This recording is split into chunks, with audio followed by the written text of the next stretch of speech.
So ನಮಸ್ತೆ friends, ಈ ಒಂದು ಎಪಿಸೋಡ್ನಲ್ಲಿ ನಾವು ಇತ್ತೀಚೆಗೆ ನಡೆದಂಥ ಸಿವಿಲ್ ಪೊಲೀಸ್ ಕಾನ್ಸ್ಟೇಬಲ್ HK ಈ ಒಂದು ಪರೀಕ್ಷೆಯ ಭೂಗೋಳಶಾಸ್ತ್ರ ಪ್ರಶ್ನೆಗಳ ವಿವರಣೆಯನ್ನು ನೋಡ್ತಾ ಹೋಗ್ತೀವಿ. ಇದರಲ್ಲಿ ಪ್ರತ್ಯಕ್ಷವಾಗಿ ಮತ್ತು ಪರೋಕ್ಷವಾಗಿ ಭೂಗೋಳಶಾಸ್ತ್ರಕ್ಕೆ ಸಂಬಂಧಪಟ್ಟಂತೆ ಸುಮಾರು 25 ಪ್ರಶ್ನೆಗಳನ್ನ ಕೇಳಲಾಗಿದೆ. ಅದರಲ್ಲಿ 24 ಪ್ರಶ್ನೆಗಳಿಗೆ ಸಮಗ್ರ ಭೂಗೋಳಶಾಸ್ತ್ರ ಮತ್ತು ಅಟ್ಲಾಸ್ ಪುಸ್ತಕಗಳಿಂದ ಮಾಹಿತಿ ಲಭ್ಯವಿದೆ. ಅದರ ವಿವರಣೆಯನ್ನು ನೋಡ್ತಾ ಹೋಗೋಣ. ನಾನು ತರುಣ್ ಕುಮಾರ್ ಆರ್, ಸಮಗ್ರ ಭೂಗೋಳಶಾಸ್ತ್ರ ಮತ್ತು ಅಟ್ಲಾಸ್ ಪುಸ್ತಕದ ಲೇಖಕ. ಸೊ ಮೊದಲನೇ ಪ್ರಶ್ನೆ, ಭಾರತದಲ್ಲಿ ಪಂಚಾಯತ್ ರಾಜ್ ಅನ್ನು ಸ್ಥಾಪಿಸಿದ ಮೊದಲ ರಾಜ್ಯ ಯಾವುದು? ಅಗೇನ್ ಸಾಕಷ್ಟು ಪ್ರಿವಿಯಸ್ ಕ್ವಶನ್ ಪೇಪರ್ಸ್ ಎಕ್ಸಾಮ್ಸ್ ಅಲ್ಲೂ ಕೂಡ ಇದರ ಬಗ್ಗೆ ಕೇಳಲಾಗಿದೆ. ಸೊ ಉತ್ತರ ಗೊತ್ತಿರೋ ಥರಗೆ ರಾಜಸ್ಥಾನ ಇದೆ, ಕರ್ನಾಟಕ ಇದೆ, ಮಹಾರಾಷ್ಟ್ರ ಇದೆ, ಆಂಧ್ರ ಪ್ರದೇಶ ಇದೆ. ಓಕೆ, ಸೊ ಇದಕ್ಕೆ ಸರಿಯಾದ ಉತ್ತರ ಏನಾಗುತ್ತೆ? ರಾಜಸ್ಥಾನದಲ್ಲಿ ಏನಾಗುತ್ತೆ, ನಗೌರ್ನಲ್ಲಿ ಮೊದಲ ಬಾರಿಗೆ ನಮಗೆ ಪಂಚಾಯತ್ ರಾಜ್ಯನ ಸ್ಥಾಪನೆ ಮಾಡ್ತಾ ಹೋಗ್ತಾರೆ. ಸೊ ಇದಕ್ಕೆ ಸಂಬಂಧಪಟ್ಟಂಥ ವಿವರಣೆಯನ್ನು ಇಲ್ಲಿ ಕಾಣ್ಬೋದು. ಓಕೆ, ಸೊ ಅಟ್ಲಾಸಲ್ಲಿ ಪುಟ ಸಂಖ್ಯೆ 48ರಲ್ಲಿ ನೋಡ್ಬೋದು. ಸೊ ರಾಜಸ್ಥಾನವನ್ನು ಸರೋವರಗಳ ನಾಡು ಅಂತ ಕೂಡ ಕರೆಯಲಾಗುತ್ತೆ. ಜೊತೆಗೆ ದೇಶದ ಮೊದಲ ಪಂಚಾಯಿತಿಯನ್ನು ನಗೌರ್ನಲ್ಲಿ 1959 ಅಕ್ಟೋಬರ್ 2ರಂದು ಗಾಂಧಿ ಜಯಂತಿ ದಿವಸ ಜವಾಹರ್ಲಾಲ್ ನೆಹರು ಅವರು ಈ ಒಂದು ಉದ್ಘಾಟನೆಯನ್ನು ಮಾಡ್ತಾರೆ. ಓಕೆ, ಸರಿಯಾದ ಉತ್ತರ ಇದಕ್ಕೆ Rajasthan. Okay, so option A ಇದಕ್ಕೆ ಸರಿಯಾಗಿದೆ. ಮುಂದಿನ ಪ್ರಶ್ನೆ, ಕೆಳಗಿನ ರಾಜ್ಯಗಳಲ್ಲಿ ಯಾವುದು ಅತಿ ಉದ್ದದ ಕರಾವಳಿಯನ್ನು ಹೊಂದಿದೆ? ಹೈಯೆಸ್ಟ್ ಕರಾವಳಿ ಇರ್ತಕ್ಕಂಥ ಸ್ಟೇಟ್ಸ್ ಯಾವುದು? Which of the following states has the longest coast line? Okay, so options ನೋಡೋದಾದ್ರೆ ತಮಿಳುನಾಡು ಇದೆ, ಕರ್ನಾಟಕ, ಆಂಧ್ರ ಪ್ರದೇಶ ಮತ್ತು ಗುಜರಾತ್. ಓಕೆ, ಸೊ ಎಕ್ಸ್ಪ್ಲನೇಷನ್ ನೋಡೋಣ ಇದಕ್ಕೆ. ಸೊ ಇಲ್ಲಿ ಬಂದಾಗ ಗೊತ್ತಿದೆ, ಇಡೀ ನಮ್ಮ ದೇಶದ ಒಟ್ಟು ಕರಾವಳಿ ಉದ್ದ 7516 ಕಿಲೋಮೀಟರ್. ಸೊ ಇದೇನಾಗಿದೆ, ಈ ಥರ 9 ರಾಜ್ಯಗಳಲ್ಲಿ ಹಂಚಿಕೆ ಆಗಿದೆ. ಸೊ ಆ ಥರ ನೋಡಿಕೊಂಡಾಗ ಗುಜರಾತ್ ಅತಿ ಹೆಚ್ಚು ಕರಾವಳಿ ಪ್ರದೇಶ ಹೊಂದಿರತಕ್ಕಂಥ ರಾಜ್ಯ ಅಂತ ಬಂದಾಗ ಗುಜರಾತ್ ಆಗುತ್ತೆ. ಸೊ ಇದನ್ನು ಕತಿಯಾವಾರ್ ಕಡಲ ತೀರ ಅಂತ ಕರೆಯಲಾಗುತ್ತೆ. ಓಕೆ, ಕತಿಯಾವಾರ್ ಕಡಲ ತೀರ. ಪ್ರತಿಯೊಂದು ಕರಾವಳಿ ಪ್ರದೇಶಕ್ಕೆ ಏನಾಗುತ್ತೆ, ಒಂದೊಂದು ಲೋಕಲ್ ನೇಮ್ಸ್ ಇದೆ. ಸೊ ಆ ಥರ ಬಂದಾಗ ಗುಜರಾತ್ಗೆ ಕತಿಯಾವಾರ್ ಕೋಸ್ಟ್ ಅಂತ ಕರೆಯೋದು. ಮಹಾರಾಷ್ಟ್ರ ಅಂತ ಬಂದಾಗ ಇದನ್ನು ಕೊಂಕಣ ಕಡಲ ತೀರ ಅಂತ ಕರೆಯಲಾಗುತ್ತೆ. ಕೊಂಕಣ ಕಡಲ ತೀರ. ನೆಕ್ಸ್ಟ್ ಗೋವಾ ಮತ್ತು ಕರ್ನಾಟಕ ಎರಡನ್ನೇ ಸೇರಿಸಿ ಏನಾಗುತ್ತೆ, ಕೆನರಾ ಕಡಲ ತೀರ ಅಥವಾ ಮ್ಯಾಕೆರಲ್ ಕೋಸ್ಟ್ ಅಂತ ಕೂಡ ಕರೆಯಲಾಗುತ್ತೆ. ಮ್ಯಾಕೆರಲ್ ಅಂತ ಯಾಕೆ ಕರೀತಾರೆ ಅಂದರೆ, ನಮ್ಮ ಕರ್ನಾಟಕದ ಕರಾವಳಿ ಪ್ರದೇಶದಲ್ಲಿ ಮ್ಯಾಕೆರಲ್ ಅನ್ನೋ ಒಂದು ಮೀನಿನ ತಳಿ ಹೆಚ್ಚಾಗಿ ಸಿಗುತ್ತೆ. ಸೊ ಆ ಕಾರಣಕ್ಕೆ ಅದನ್ನು ಕೆನರಾ ಅಥವಾ ಮ್ಯಾಕೆರಲ್ ಕೋಸ್ಟ್ ಅಂತ ಕೂಡ ಕರೆಯಲಾಗುತ್ತೆ. ನೆಕ್ಸ್ಟ್ ಕೇರಳ ಅಂತ ಬಂದಾಗ ಏನಾಗುತ್ತೆ, ಇದು ಮಲಬಾರ್ ಕಡಲ ತೀರ ಅಂತ ಕರೆಯಲಾಗುತ್ತೆ. ನೆಕ್ಸ್ಟ್ ತಮಿಳುನಾಡು ಮತ್ತು ಆಂಧ್ರ ಪ್ರದೇಶ ಎರಡನ್ನೇ ಹೆಚ್ಚಾಗಿ ಏನಾಗುತ್ತೆ, ಬೇಸಿಕಲಿ ಇದನ್ನು ಕೋರಮಂಡಲ್ ಕಡಲ ತೀರ ಅಂತ ಕರೀತಾರೆ. ಕೋರಮಂಡಲ್ ಕಡಲ ತೀರ. ಕೆಲವೊಂದು ಕಡೆ ಏನಾಗುತ್ತೆ, ಆಂಧ್ರ ಪ್ರದೇಶ ಕರಾವಳಿ ತೀರನ ನಾರ್ದರ್ನ್ ಸಿರ್ಕಾರ್ಸ್ ಅಂತ ಕೂಡ ಕೊಟ್ಟಿದ್ದಾರೆ. ನಾರ್ದರ್ನ್ ಸಿರ್ಕಾರ್ಸ್.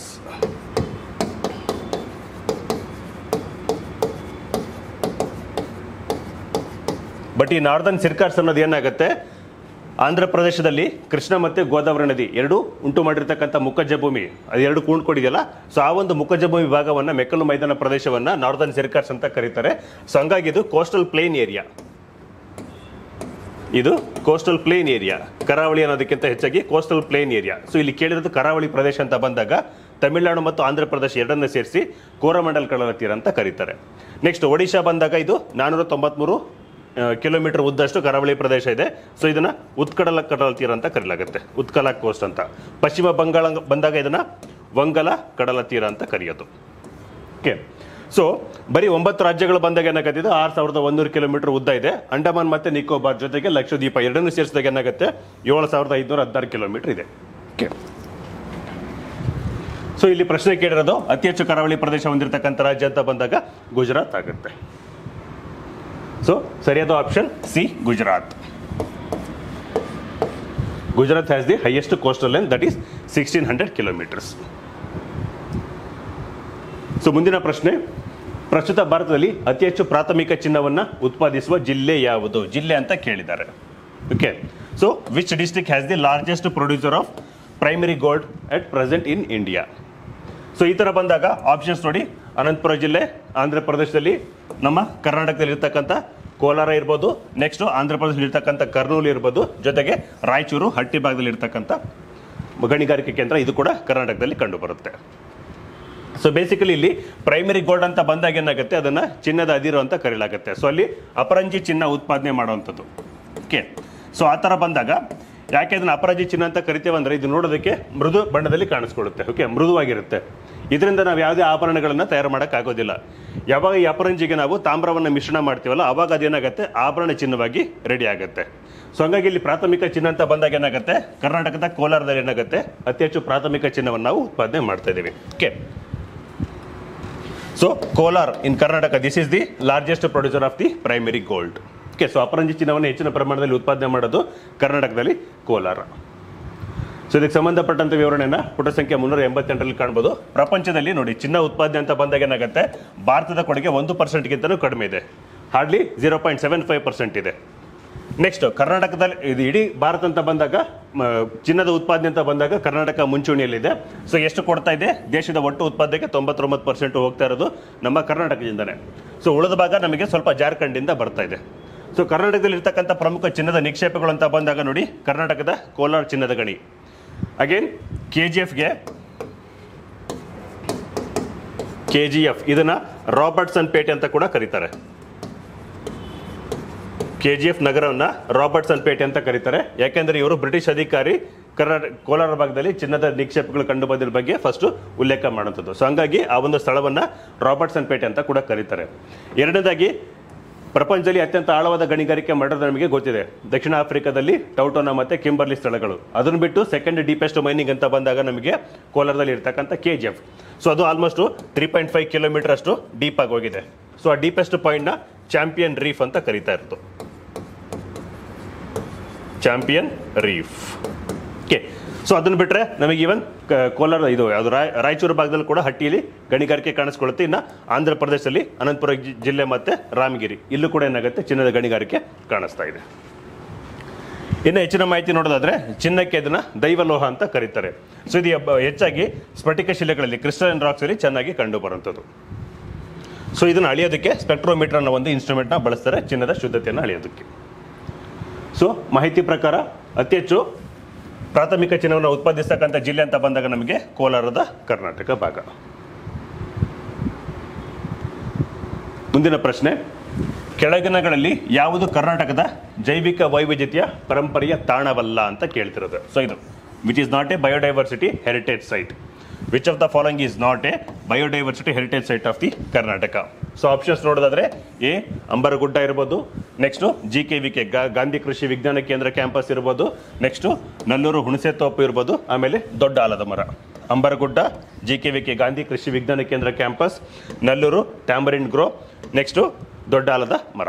ಓಕೆ, ಸೊ ಇದಕ್ಕೆ ಸಂಬಂಧಪಟ್ಟಂತ ವಿವರಣೆಯನ್ನು ನೋಡೋದಾದ್ರೆ ಸೊ ಇಲ್ಲಿ ಭಾರತದ ಜೀವವೈವಿಧ್ಯ ಪಾರಂಪರಿಕ ತಾಣಗಳು ಅಂತ ಬಂದಾಗ ಏನಾಗುತ್ತೆ, ಮೊದಲನೇದಾಗಿ ನೋಡಿ ಕರ್ನಾಟಕದಲ್ಲಿ ಕಂಡು ಬರ್ತಕ್ಕಂಥ ನಲ್ಲೂರು ಹುಣಸೆ ತೋಟ ಇದು ಕರ್ನಾಟಕದಲ್ಲಿದೆ. ನೆಕ್ಸ್ಟು ಕರ್ನಾಟಕದಲ್ಲಿ ಇರ್ತಕ್ಕಂಥ ಹೊಗರೆಕಾನ್ ಜಾಗ ಇರ್ಬೋದು, ಆಮೇಲೆ ಕರ್ನಾಟಕದಲ್ಲಿ ಇರ್ತಕ್ಕಂಥ GKVK ಭಾಗ. GKVK ಅಂದರೆ ಗಾಂಧಿ ಕೃಷಿ ವಿಜ್ಞಾನ ಕೇಂದ್ರ ಅಂತ, US ರಾಯಚೂರು ಇದು US university of agriculture sciences Bangalore ಹೆಬ್ಬಾಳದಲ್ಲಿ ಕಂಡು ಬರ್ತಕ್ಕಂಥ ಇದು ಒಂದು. ಸೊ ಇವು ಮೂರು ಏನಾಗುತ್ತೆ ಕರ್ನಾಟಕದಲ್ಲಿ ಕಂಡು ಬಂದಿರುವಂಥದ್ದು. ದೊಡ್ಡ ಆಲದ ಮರ, ಅದು ಆಲದ ಮರ ತುಂಬ ಹಳೆದಾಗಿರೋದು ಮತ್ತು ದೊಡ್ಡದಾಗಿರೋದ್ರಿಂದ ಅದು ಫೇಮಸ್ ಆಗಿದೆ ಬೆಂಗಳೂರಲ್ಲಿ ಅಷ್ಟೇ ಹೊರತು ಅದು ಬಯೋಡೈವರ್ಸಿಟಿ ಹೆರಿಟೇಜ್ ಸೈಟಲ್ಲಿ ಕಂಡು ಬರೋದಿಲ್ಲ. ಓಕೆ, ಸೊ ಆ ಥರ ನೋಡ್ಕೊಂಡಾಗ ಪುಟ ಸಂಖ್ಯೆ 84 ಅಟ್ಲಾಸಲ್ಲಿ ಏನಾಗುತ್ತೆ ಈ ಮಾಹಿತಿ ಇದೆ. ಸೊ ಡಿಸ್ಕಷನ್ಸ್ ಪ್ರಕಾರ ಏನಾಗುತ್ತೆ, ಅಂಬರಗುಡ್ಡ ಇದೆ, ಗಾಂಧಿ ಕೃಷಿ ವಿಜ್ಞಾನ ಕೇಂದ್ರ ಇದೆ, ನಲ್ಲೂರು ಹುಣಸೆ ತೋಪಿದೆ. ಆದರೆ ದೊಡ್ಡ ಆಲದ ಮರ ಇದು ಬಯೋಡೈವರ್ಸಿಟಿ ಅಥವಾ ಜೈವ ವೈವಿಧ್ಯತೆಯ ಪರಂಪರೆಯ ತಾಣ ಅಲ್ಲ ಅಂತ ಹೇಳ್ಬೋದು. ಓಕೆ, ಸೊ ದೊಡ್ಡ ಆಲದ ಮರ ಆಪ್ಷನ್ ಡಿ ಇದಕ್ಕೆ ಸರಿಯಾಗುತ್ತೆ. Which is not a biodiversity heritage site of the Karnataka. ಈ ಮಿಕ್ಕಿದ ಮೂರೆಲ್ಲ ಏನಾಗುತ್ತೆ, they are part of the biodiversity heritage sites. ಮುಂದಿನ ಪ್ರಶ್ನೆ, ಹೆಣ್ಣು ಮಗು ಜನಿಸಿದ ನಂತರ ಅದನ್ನು ಕೊಲ್ಲುವ ಅಮಾನವೀಯ ಪದ್ಧತಿಯನ್ನು ಏನೆಂದು ಕರೆಯಲಾಗುತ್ತದೆ? ಸೊ ಆಪ್ಷನ್ ಎ ಭ್ರೂಣ ಹತ್ಯೆ, ಶಿಶು ಹತ್ಯೆ, ಗರ್ಭಪಾತ ಮತ್ತು ಡಿ ಮಿಸ್ಕ್ಯಾರಿಯೇಜ್. ಸೊ ಇಲ್ಲಿ the inhuman practice of killing the female baby after its born. So again option A foeticide, infanticide, abortion, miscarriage. So basically ಏನಾಗುತ್ತೆ, ಇವತ್ತು ನಮ್ಮ ದೇಶದಲ್ಲಿ ಲಿಂಗಾನುಪಾತ ಏನಾಗುತ್ತೆ, ಸೆಕ್ಸ್ ರೇಷಿಯೋ ಏನಾಗುತ್ತೆ ತುಂಬ ಕಡಿಮೆ ಇದೆ. ಲಿಂಗಾನುಪಾತ ಕಡಿಮೆ ಇದೆ. ಲಿಂಗಾನುಪಾತ ಅಂದ್ರೆ ಏನು, ಪ್ರತಿ 1000 ಪುರುಷರಿಗೆ ಇರ್ತಕ್ಕಂಥ ಮಹಿಳೆಯರ ಸಂಖ್ಯೆ. ಇದು ಬೇಸಿಕಲಿ ನಮ್ದು ಆಲ್ಮೋಸ್ಟ್ 943 ಅಷ್ಟಿದೆ. ಸೊ ಇಲ್ಲಿ ಲಿಂಗಾನುಪಾತ ಅಂತ ಬಂದಾಗ ಎರಡು ರೀತಿ ಹೇಳ್ತೇವೆ, ಅಡಲ್ಟ್ ಸೆಕ್ಸ್ ರೇಷಿಯೋ ಮತ್ತು ಚೈಲ್ಡ್ ಸೆಕ್ಸ್ ರೇಷಿಯೋ ಅಂತ. 6 ವರ್ಷ ಮೇಲ್ಪಟ್ಟಿರ್ತಕ್ಕಂಥ ಪ್ರತಿ ಪುರುಷರಿಗಿರ್ತಕ್ಕಂಥ ಮಹಿಳೆಯರ ಸಂಖ್ಯೆ ನಾವು ಅಡಲ್ಟ್ ಸೆಕ್ಸ್ ರೇಷೋ, ವಯಸ್ಕರ ಲಿಂಗಾನುಪಾತ ಅಂತ ಕರಿತೀವಿ. ಅದೇ 6 ವರ್ಷಕ್ಕಿಂತ ಕಡಿಮೆ ಇರತಕ್ಕಂಥ ಪುರುಷರಿಗೆ ಅಥವಾ ಬಾಲಕರಿಗಿರ್ತಕ್ಕಂಥ ಮಹಿಳೆಯರ ಸಂಖ್ಯೆ ನಾವು ಚೈಲ್ಡ್ ಸೆಕ್ಸ್ ರೇಷೋ, ಏನು ಶಿಶು ಲಿಂಗಾನುಪಾತ ಅಂತ ಕರಿತೀವಿ. ಶಿಶು ಲಿಂಗಾನುಪಾತ ಬಂದು ಭಾರತದಲ್ಲಿ ತುಂಬ ಕಡಿಮೆ ಇದೆ, 919ರಷ್ಟು. ಸೆಕ್ಸ್ ರೇಷೋ ಅಂತ ಬಂದಾಗ ಇಡೀ ಇಂಡಿಯಾ ತಗೊಂಡಾಗ ಏನಾಗುತ್ತೆ, ಅಡಲ್ಟ್ ಸೆಕ್ಸ್ ರೇಷೋ 943 ಅಷ್ಟು ಕಾಣಿಸ್ಕೊಳ್ಳುತ್ತೆ. ಇದು ಇನ್ನೂ ತುಂಬ ಕಡಿಮೆ ಇರೋದು ನಮಗೆ ಪಂಜಾಬ್, ಹರಿಯಾಣ ರಾಜ್ಯಗಳಲ್ಲಿ. ಅತಿ ಹೆಚ್ಚು ಕಂಡು ಬಂದಿರೋದು ಅಂದರೆ ಸೆಕ್ಸ್ ರೇಷೋ ಪಾಸಿಟಿವ್ ಆಗಿರೋದು, ಪ್ರತಿ 1000 ಪುರುಷರಿಗೆ ಮಹಿಳೆಯರ ಸಂಖ್ಯೆ ಜಾಸ್ತಿ ಇರೋದು ನಮಗೆ ಕೇರಳ ರಾಜ್ಯದಲ್ಲಿ. ಓಕೆ, ಸೊ ಇಲ್ಲಿ ಈ ಥರ ಸೆಕ್ಸ್ ರೇಷೋ ಕಡಿಮೆ ಇರೋದಕ್ಕೆ ಕಾರಣ ಏನಂತ ಬಂದಾಗ ನೋಡಿ, ನಮ್ಗೇನಾಗುತ್ತೆ, ಪ್ಯಾಟ್ರಿಯಾರ್ಕಲ್ ಮೈಂಡ್ ಸೆಟ್, ಪುರುಷ ಪ್ರಧಾನ ಸಮಾಜ ನಮ್ಮದು. ಸೊ ಹಂಗಾಗಿ ಗಂಡು ಮಕ್ಕಳು ಬೇಕು ಅನ್ನೋ ಉದ್ದೇಶಕ್ಕೆ ಏನು ಮಾಡ್ತಿದ್ವಿ, ಹೆಣ್ಣು ಮಕ್ಕಳನ್ನ ಸಾಯಿಸ್ತಾ ಇದ್ವಿ. ಹೆಣ್ಣು ಮಕ್ಕಳು ಹುಟ್ಟಿದ ಮೇಲೆ, ಹೆಣ್ಣು ಮಗು ಅಂತ ಹುಟ್ಟಿದ ಮೇಲೆ ಸಾಯಿಸಿದರೆ ಅದನ್ನು ಶಿಶು ಹತ್ಯೆ, ಇನ್ಫೆಂಟ್ ಅಂತ ಕರೀತಾರೆ. ಇನ್ಫೆಂಟಿಸೈಡ್, ಸೈಡ್ ಅಂದರೆ ಕೊಲೆ ಮಾಡೋದು ಅಥವಾ ಹತ್ಯೆ ಅಂತ, ಶಿಶು ಹತ್ಯೆ. ಆದರೆ ಅದು ನಮಗೇನಾಯ್ತು, ಇವಾಗ ಮೆಡಿಕಲ್ ಎಕ್ವಿಪ್ಮೆಂಟ್ಸ್ ಜಾಸ್ತಿ ಆದಮೇಲೆ ಹೆರಿಗೆ ಸಮಯದಲ್ಲಿ ಮಗುವಿನ ಅಥವಾ ಆ ಭ್ರೂಣದ ಜನನ ಯಾವ ರೀತಿ ಆಗ್ತಿದೆ, ಎಷ್ಟು ಆರೋಗ್ಯವಾಗಿ ಬೆಳೀತಾ ಇದೆ, ಅದರ ಬಾಡಿ ಪಾರ್ಟ್ಸ್ ಚೆನ್ನಾಗಿ ಬೆಳೀತಿದ್ದಲ್ಲ ಅಂತ ನೋಡೋದಕ್ಕೆ ಮೆಡಿಕಲ್ ಎಕ್ವಿಪ್ಮೆಂಟ್ಸು ನಮಗೆ ಸಹಾಯಕಾರಿಯಾಗಿತ್ತು. ಬಟ್ ಅದರಲ್ಲಿ ದುರಾದೃಷ್ಟವಶಾತ್ ನಮಗೆ ಆ ಮಗುವಿನ ಲಿಂಗ ಕೂಡ ಪತ್ತೆ ಆಗ್ತಿದೆ, ಅದು ಮಗು ಗಂಡು ಹೆಣ್ಣು ಅಂತ ಗೊತ್ತಾಗ್ತಿತ್ತು. ಸೊ ಅದು ಗೊತ್ತಾದಾಗ ಕೂಡ ಭ್ರೂಣದಲ್ಲೇ ಸಾಯಿಸಕ್ಕೆ ನೋಡಿದ್ರು, ಅದು ಭ್ರೂಣ ಹತ್ಯೆ. ಅದನ್ನು ಫೋರ್ಟಿಸೈಡ್ ಅಂತ ಕರಿತೀವಿ. ಫೀಟಸ್ ಅಂದರೆ ಭ್ರೂಣದಲ್ಲಿದ್ದಾಗಲೇ ಸಾಯಿಸಿದ್ರೆ ಅದನ್ನು ಭ್ರೂಣ ಹತ್ಯೆ ಅಂತ ಕರೀತಾರೆ. ಸೊ ಇಲ್ಲಿ ಕೇಳಿದ್ದು ಹೆಣ್ಣು ಮಗು ಜನಿಸಿದ ನಂತರ, ಜನಿಸಿದ ಅಂದರೆ ಆಫ್ಟರ್ ಬರ್ತ್ ಅಂತ ಬಂದಾಗ ಅದು ಶಿಶು ಹತ್ಯೆ ಆಗುತ್ತೆ. Okay, so infanticide. ಸೊ ಇದಕ್ಕೆ ಸರಿಯಾದ ಆಪ್ಷನ್ ಇನ್ಫ್ಯಾಂಟಿಸೈಡ್. ಭ್ರೂಣ ಹತ್ಯೆ ಅಂದರೆ ಗರ್ಭದಲ್ಲಿದ್ದಾಗಲೇ ಸಾಯಿಸೋದು. Killing of the foetus even in the womb itself, that is called as the foeticide. Next abortion ಅಂತ ಬಂದಾಗ ಏನಾಗುತ್ತೆ, ಅದು ಅನೇಕ ಕಾರಣಗಳಿಂದ ಮಗು ಸಾಯ್ಬೋದು. ಸೊ ಅವಾಗ ಅದನ್ನು ನಾವು ಗರ್ಭಪಾತ ಅಂತ ಕರಿತೀವಿ. ಮಗು ಸ್ವತಃ ಏನೋ ಒಂದು ತಾಯಿಯ ಆರೋಗ್ಯದಲ್ಲಿ ಸಮಸ್ಯೆ ಬಂದು ಅಥವಾ ಮಗುವಿನಲ್ಲೇ ಸಮಸ್ಯೆ ಬಂದು ಸತ್ತರೆ ಅದನ್ನು ನಾವು ಗರ್ಭಪಾತ ಅಂತ ಕರಿತೀವಿ. ನಾವೇ ಉದ್ದೇಶಪೂರ್ವಕವಾಗಿ ಮಾಡಿದಾಗ ಅದನ್ನು ಭ್ರೂಣ ಹತ್ಯೆ, ಶಿಶು ಹತ್ಯೆ ಅಂತ ಕರಿತೀವಿ. ಮಿಸ್ಕ್ಯಾರೇಜ್ ಅಂದರೆ ಕೂಡ ಇದೇ ಒಂದು ಬೇರೆ ಬೇರೆ ಕಾರಣದಿಂದ ಆಗೋ ಚಾನ್ಸಸ್ ಇರುತ್ತೆ. ಓಕೆ, ಸೊ ಈ ಪ್ರಶ್ನೆಗೆ ಸಂಬಂಧಪಟ್ಟಂಗೆ ಶಿಶು ಹತ್ಯೆ ಇದಕ್ಕೆ ಸರಿಯಾದ ಆಪ್ಷನ್ ಆಗುತ್ತೆ. ಇದಕ್ಕೆ ಸಂಬಂಧಪಟ್ಟಂಥ ವಿವರಣೆ ನೋಡಿದ್ರೆ ನೋಡಿ, ಗರ್ಭಪಾತ ಫೋರ್ಟಿಸೈಡ್ ಅಂತ ಕರಿತೀವಿ. ಸೊ ಮಗುವು ತಾಯಿಯ ಗರ್ಭದಲ್ಲಿ ಇರುವಾಗಲೇ ಸತ್ತರೆ ಅದನ್ನು ನಾವು ಗರ್ಭಪಾತ ಅಂತ ಕರಿತೀವಿ. ನೆಕ್ಸ್ಟ್ ಸಂತಾನೋತ್ಪತ್ತಿ ಅಂತ ಬಂದಾಗ ಏನಾಗುತ್ತೆ, ಫರ್ಟಿಲಿಟಿ ರೇಟ್ ಅಂತ ಹೇಳ್ತೀವಿ. ಇದನ್ನು ಅಂದರೆ ಮಹಿಳೆಯು ಗರ್ಭಿಣಿಯಾಗುವ ಮತ್ತು ಮಗುವಿಗೆ ಜನ್ಮ ನೀಡುವ ಸಾಮರ್ಥ್ಯವನ್ನು ನಾವೇನಂತ ಕರಿತೀವಿ, ಸಂತಾನೋತ್ಪತ್ತಿ ಅಂತ ಕರೆಯೋದು, ಫರ್ಟಿಲಿಟಿ ರೇಟ್ ಅಂತ. ನೆಕ್ಸ್ಟ್ ಒಟ್ಟಾರೆ ಸಂತಾನೋತ್ಪತ್ತಿ ದರ ಅಂತ ಬಂದಾಗ ಏನಾಗುತ್ತೆ ನೋಡಿ, ಒಬ್ಬ ಮಹಿಳೆ ತನ್ನ ಜೀವಿತಾವಧಿ ಅಂತ ಅಂದ್ರೇನು, ಅವ್ರದ್ದು ಪ್ಯೂಬರ್ಟಿ, ಯಾವಾಗ ಅವರು ದೈಹಿಕವಾಗಿ ಪ್ರೌಢಾವಸ್ಥೆಗೆ ಬರ್ತಾರೆ 14-15 ವರ್ಷ ಆದಮೇಲೆ, ಸೊ ಅವಾಗಿಂದ ಹಿಡಿದು ಸುಮಾರು 40-45 ವರ್ಷದವರೆಗೂ ಅವರಿಗೆ ಮಕ್ಕಳಿಗೆ ಜನ್ಮ ನೀಡೋ ಸಾಮರ್ಥ್ಯ ಇರುತ್ತೆ. ಅಂದರೆ ಅವ್ರ ದೇಹದಲ್ಲಿ ಆರೋಗ್ಯಕರವಾದ ಎಗ್ಸ್ ರಿಲೀಸ್ ಆಗ್ತಾ ಇರುತ್ತೆ. ಸೊ ಆ ಥರ ಬಂದಾಗ ಒಬ್ಬ ಮಹಿಳೆ ತನ್ನ ಜೀವಿತಾವಧಿಯಲ್ಲಿ ಎಷ್ಟು ಮಕ್ಕಳಿಗೆ, ಹಿಂದಿನ ಕಾಲದಲ್ಲೆಲ್ಲ ಸುಮಾರು ನಾವು ನಮ್ಮ 2 ಜನರೇಷನ್ ಹಿಂದೆ ನೋಡ್ಕೊಂಡಾಗ ಪ್ರತಿಯೊಬ್ಬರಿಗೂ 10-12 ಜನ ಅಷ್ಟು ಮಕ್ಕಳು ಇರ್ತಿದ್ರು. ಯಾಕೆಂದರೆ ಆವಾಗ ಅವರ ಮದುವೆ ಏಜ್ ಏನಾಗ್ತಿತ್ತು, 12-13 ವರ್ಷಕ್ಕೆ ಆಗ್ತಿದ್ರು. ಸೊ ಪ್ರೌಢಾವಸ್ಥೆ ಬಂದ ತಕ್ಷಣ ಹೆಣ್ಮಕ್ಳಲ್ಲಿ ಏನಾಗುತ್ತೆ, ಎಗ್ಸ್ ರಿಲೀಸ್ ಆಗೋದು ತುಂಬ ಹೈಯೆಸ್ಟ್ ಕ್ವಾಲಿಟಿ ಇರುತ್ತೆ. ಹಾಗಾಗಿ ಸೇರಿದಾಗ ಸಕ್ಸಸ್ ರೇಟು ಜಾಸ್ತಿ ಆಗ್ತಿತ್ತು, ಅವರು ಗರ್ಭಿಣಿ ಆಗ್ತಕ್ಕಂಥ ಸಂಖ್ಯೆ ಜಾಸ್ತಿ ಆಗ್ತಿತ್ತು. ಆಮೇಲೆ ಹಿಂದಿನ ಕಾಲದಲ್ಲಿ ಮಗು ಹುಟ್ಟಿದ ಮೇಲೆ ಅನೇಕ ರೋಗಗಳಿಂದ ಬಳಲ್ತಾ ಇದ್ವು. 12 ಜನ ಹುಟ್ಟಿದ್ರು, ಅದರಲ್ಲಿ ರೋಗದಿಂದ ಸತ್ತೋಗರ 6 ಜನ ಇರ್ತಿದ್ರು, ಇನ್ನು 6 ಜನ ಉಳ್ಕೋತಿದ್ರು. ಬಟ್ ಯಾವಾಗ ನಮ್ಮದು ಮೆಡಿಕಲ್ ಫೆಸಿಲಿಟೀಸ್ ಜಾಸ್ತಿ ಆಗ್ತಾ ಬಂತು, ಹಾಸ್ಪಿಟ್ಲಲ್ಲಿ ಟ್ರೀಟ್ಮೆಂಟ್ ಜಾಸ್ತಿ ಆಗ್ತಾ ಬಂತು, ರೋಗಗಳನ್ನು ಕಡಿಮೆ ಮಾಡ್ತಾ ಬಂದ್ವಲ್ಲ, ಅವಾಗೇನಾಯಿತು ನಮಗೆ ಮಕ್ಕಳ ಸಂಖ್ಯೆ ಏನಾಗ್ತು, ಕಡಿಮೆ ಆಗ್ತಾ ಬಂತು. ಓಕೆ, ಸೊ ಇವಾಗ ಏನಾಗ್ತಿದೆ, ನಮ್ಮದು ಆವ್ರೇಜ್ ತೊಗೊಂಡಾಗ 2, ಪ್ರತಿಯೊಬ್ಬ ಭಾರತೀಯ ಹೆಣ್ಮಕ್ಳು ತೊಗೊಂಡಾಗ ಏನಾಗುತ್ತೆ, 2 ಮಕ್ಕಳಿಗೆ ಜನ್ಮ ನೀಡುವಷ್ಟು ಅವರು ಸಾಮರ್ಥ್ಯವಾಗಿದ್ದಾರೆ. ಅಂದರೆ ಅವರ ಪೂರ್ತಿ ಅವರು ಜೀವಿತಾವಧಿ ಅಂತ ತೊಗೊಂಡಾಗ ಕಂಪ್ಲೀಟ್ ಏಜ್ ಅಂತ ಅಲ್ಲ. ಸೊ ಬೇಸಿಕಲಿ ಅವರು 14 ಇಯರ್ಸ್ ಆದ ತಕ್ಷಣ ಏನಾಗುತ್ತೆ, ಮೆಚುರಿಟಿಗೆ ಬರ್ತಾರೆ, ಫಿಸಿಕಲಿ ಮೆಚುರಿಟಿ. ಸೊ ಅಲ್ಲಿಂದ ಅಪ್ ಟು 45 ಇಯರ್ಸ್ವರೆಗೂ ತೊಗೊಂಡಾಗ ಇಂಡಿಯಾದಲ್ಲಿ ಬಂದಾಗ ಏನಾಗುತ್ತೆ, ಸುಮಾರು 2.2 ಅಂತಲೂ ಹೇಳ್ತಾರೆ. ಸೊ ರಫ್ಲಿ 2% ಅಂತ ನೆನ್ಪಿಟ್ಕೋಬೋದು. 2 ಮಕ್ಕಳಿಗೆ ಅವರು ಸರಾಸರಿ ಜನ್ಮ ನೀಡ್ತಕ್ಕಂಥ ಸಾಮರ್ಥ್ಯವನ್ನು ಹೊಂದಿದ್ದಾರೆ. ಸೊ ಈ ಪ್ರಶ್ನೆಗೆ ಸಂಬಂಧಪಟ್ಟಂಗೆ ಆಪ್ಷನ್ ಬಿ ಇದಕ್ಕೆ ಸರಿಯಾಗಿದೆ, ಶಿಶು ಹತ್ಯೆ. ಹೆಣ್ಣು ಮಗು ಹುಟ್ಟಿದ ಮೇಲೆ ಅದನ್ನು ಸಾಯಿಸಿದ್ರೆ ಇನ್ಫ್ಯಾಂಟಿಸೈಡ್, ಶಿಶು ಹತ್ಯೆ ಅಂತ ಕರೆಯೋದು. ನೆಕ್ಸ್ಟ್, ಉತ್ತರ ಕನ್ನಡ ಜಿಲ್ಲೆಯ ಕೆಲಸೆ ಅರಣ್ಯದಲ್ಲಿ ಈ ಕೆಳಗಿನ ಯಾವ ಚಳುವಳಿಗಳು ಪ್ರಾರಂಭವಾದವು? ಓಕೆ, ಸೊ ಉತ್ತರ ಕರ್ನಾಟಕದಲ್ಲಿ ಕೆಲಸೆ ಅರಣ್ಯದಲ್ಲಿ ಯಾವ ಒಂದು ಚಳುವಳಿ ನಡೀತು ಅಂತ. ಸೊ ಆಪ್ಷನ್ ಎ ಅಪಿಕೋ ಚಳುವಳಿ ಅಂತ ಹೇಳ್ತಿದ್ದಾರೆ.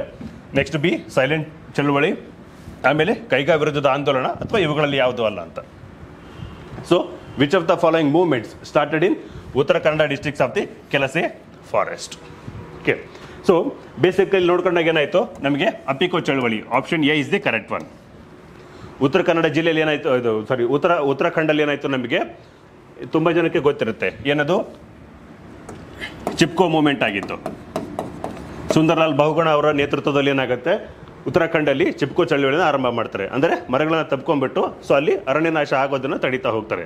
ಸೊ ಅದೇ ಮಾದರಿನ ಇಟ್ಕೊಂಡ್ಬಿಟ್ಟು ಏನು ಮಾಡ್ತಾರೆ, ಕರ್ನಾಟಕದಲ್ಲಿ ದೇಶಪಾಂಡೆಯನ್ನವರು, ಪಾಂಡುರಂಗ್ ಹೆಗ್ಡೆ ದೇಶಪಾಂಡೆ ಅವ್ರು ಏನು ಮಾಡ್ತಾರೆ, ಅಪಿಕೋ ಚಳುವಳಿಯನ್ನು ಪ್ರಾರಂಭ ಮಾಡ್ತಾರೆ. ಅಂದರೆ ಚಿಪ್ಕೋ ಚಳುವಳಿಯನ್ನು ಬೇಸಾಗಿ ಇಟ್ಕೊಂಡು ಅದೇ ಮಾದರಿನ ಕರ್ನಾಟಕದಲ್ಲಿ ಮಾಡ್ತಾರೆ. ಅದು ಉತ್ತರ ಕನ್ನಡ ಜಿಲ್ಲೆಯಲ್ಲಿ ಕೆಲಸ ಅರಣ್ಯದಲ್ಲಿ. ಸೊ ಅದು ಅಪಿಕೋ ಚಳುವಳಿ ಅಂತ ಹೇಳ್ಬೋದು. ಸೊ ಆಪ್ಷನ್ ಎ ಅಪಿಕೋ ಚಳುವಳಿ. ಮುಂದಿನ ಪ್ರಶ್ನೆ, ಅಗೇನ್ ಕ್ಯಾನ್ಸರ್ ಉಷ್ಣವಲಯವು ಯಾವ ಪ್ರದೇಶವನ್ನು ಹಾದು ಹೋಗುವುದಿಲ್ಲ? ಅಂದರೆ ಟ್ರಾಪಿಕ್ ಆಫ್ ಕ್ಯಾನ್ಸರ್ ಇಂಡಿಯಾದಲ್ಲಿ 8 ರಾಜ್ಯಗಳ ಮೂಲಕ ಅದು ಹೋಗುತ್ತೆ. ಸೊ ಅದರಲ್ಲಿ ಯಾವ ರಾಜ್ಯಗಳ ಮೂಲಕ ಇದು ಹೋಗ್ತಾ ಇಲ್ಲ ಅನ್ನೋದು ಪ್ರಶ್ನೆ. The tropic of Cancer does not pass through. So option A Rajasthan ಇದೆ, B Chhattisgarh, C Odisha, D Tripura. Okay, let's see the options. So tropic of Cancer 23.5 ಉತ್ತರ, ಹೌದಾ? ಟ್ರಾಪಿಕ್ 23.5 ಡಿಗ್ರಿ ಉತ್ತರ ಇದೇನಾಗುತ್ತೆ, ಕರ್ಕಟಕ ಸಂಕ್ರಾಂತಿ ಅಂತ ಕರಿತೀವಿ ಅಥವಾ ಟ್ರಾಪಿಕ್ ಆಫ್ ಕ್ಯಾನ್ಸರ್ ಅಂತ. ಇದು ಭಾರತದಲ್ಲಿ 8 ರಾಜ್ಯಗಳ ಮೂಲಕ ಅದು ಹೋಗ್ತಿದೆ. ಯಾವುದು ಅಂತ ಬಂದಾಗ ನೋಡಿ, ಫಸ್ಟ್ ಗುಜರಾತ್ ಇದೆ, ನೆಕ್ಸ್ಟ್ ರಾಜಸ್ಥಾನ್ ಇದೆ, ಆಮೇಲೆ ಮಧ್ಯಪ್ರದೇಶ್, ಛತ್ತೀಸ್ಗಢ, ಜಾರ್ಖಂಡ್, ಪಂಜಾಬ್, ತ್ರಿಪುರಾ ಮತ್ತು ಮಿಜೋರಾಂ. ಸೊ ಇಲ್ಲಿ ಕೊಟ್ಟಿರೋದು ಒಡಿಶಾ ಒಂದು ಎಕ್ಸೆಪ್ಷನ್ ಆಗಿದೆ. ಓಕೆ, ಸೊ ಒಡಿಶಾ ಇಲ್ಲ, ಒಡಿಶಾ ಬಿಟ್ಟು ಮಿಕ್ಕಿದ all other States R passing.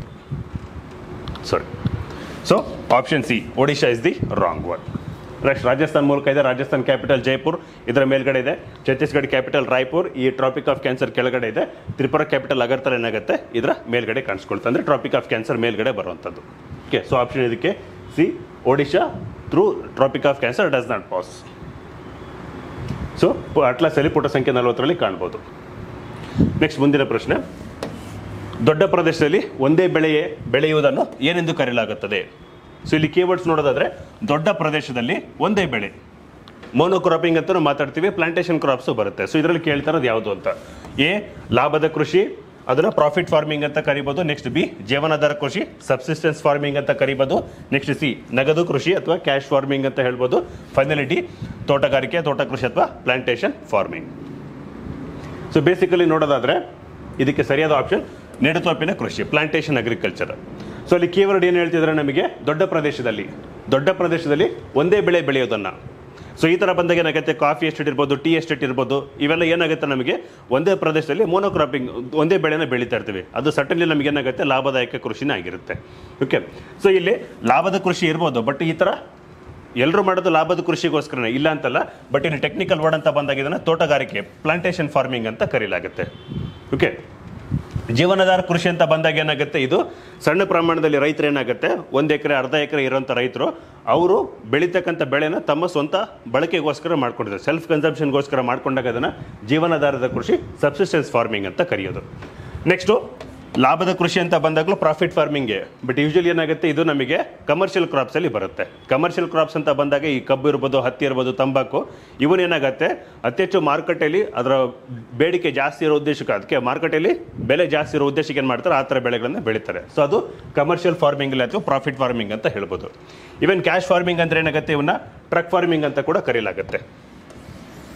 ತರಕಾರಿ ಇವತ್ತು ಬೆಳೆದು ನಾಳೆ ಮಾರುವಂಥದ್ದು, ಒಂದು ವಾರದ ಶಾರ್ಟ್ ಡ್ಯೂರೇಷನ್ ಕ್ರಾಪ್ಸಲ್ಲಿ ಬೆಳೀತಕ್ಕಂಥ ಬೆಳೆಗಳು ಇವೆಲ್ಲ ಏನಾಗುತ್ತೆ, ಕ್ಯಾಶ್ ಫಾರ್ಮಿಂಗಲ್ಲಿ ಕಾಣಿಸ್ಕೊಳ್ಳುವಂಥದ್ದು. ಸೊ ಇಲ್ಲಿ ಒಂದೇ ದೊಡ್ಡ ಪ್ರದೇಶದಲ್ಲಿ ಒಂದೇ ಬೆಳೆ ಅಂತ ಬಂದಾಗ ಏನಾಗುತ್ತೆ, ಇದು ತೋಟಗಾರಿಕೆ ಕೃಷಿ ಅಥವಾ ನೆಡುತೋಪಿನ ಬೆಳೆ ಅಂತ ಹೇಳ್ಬೋದು.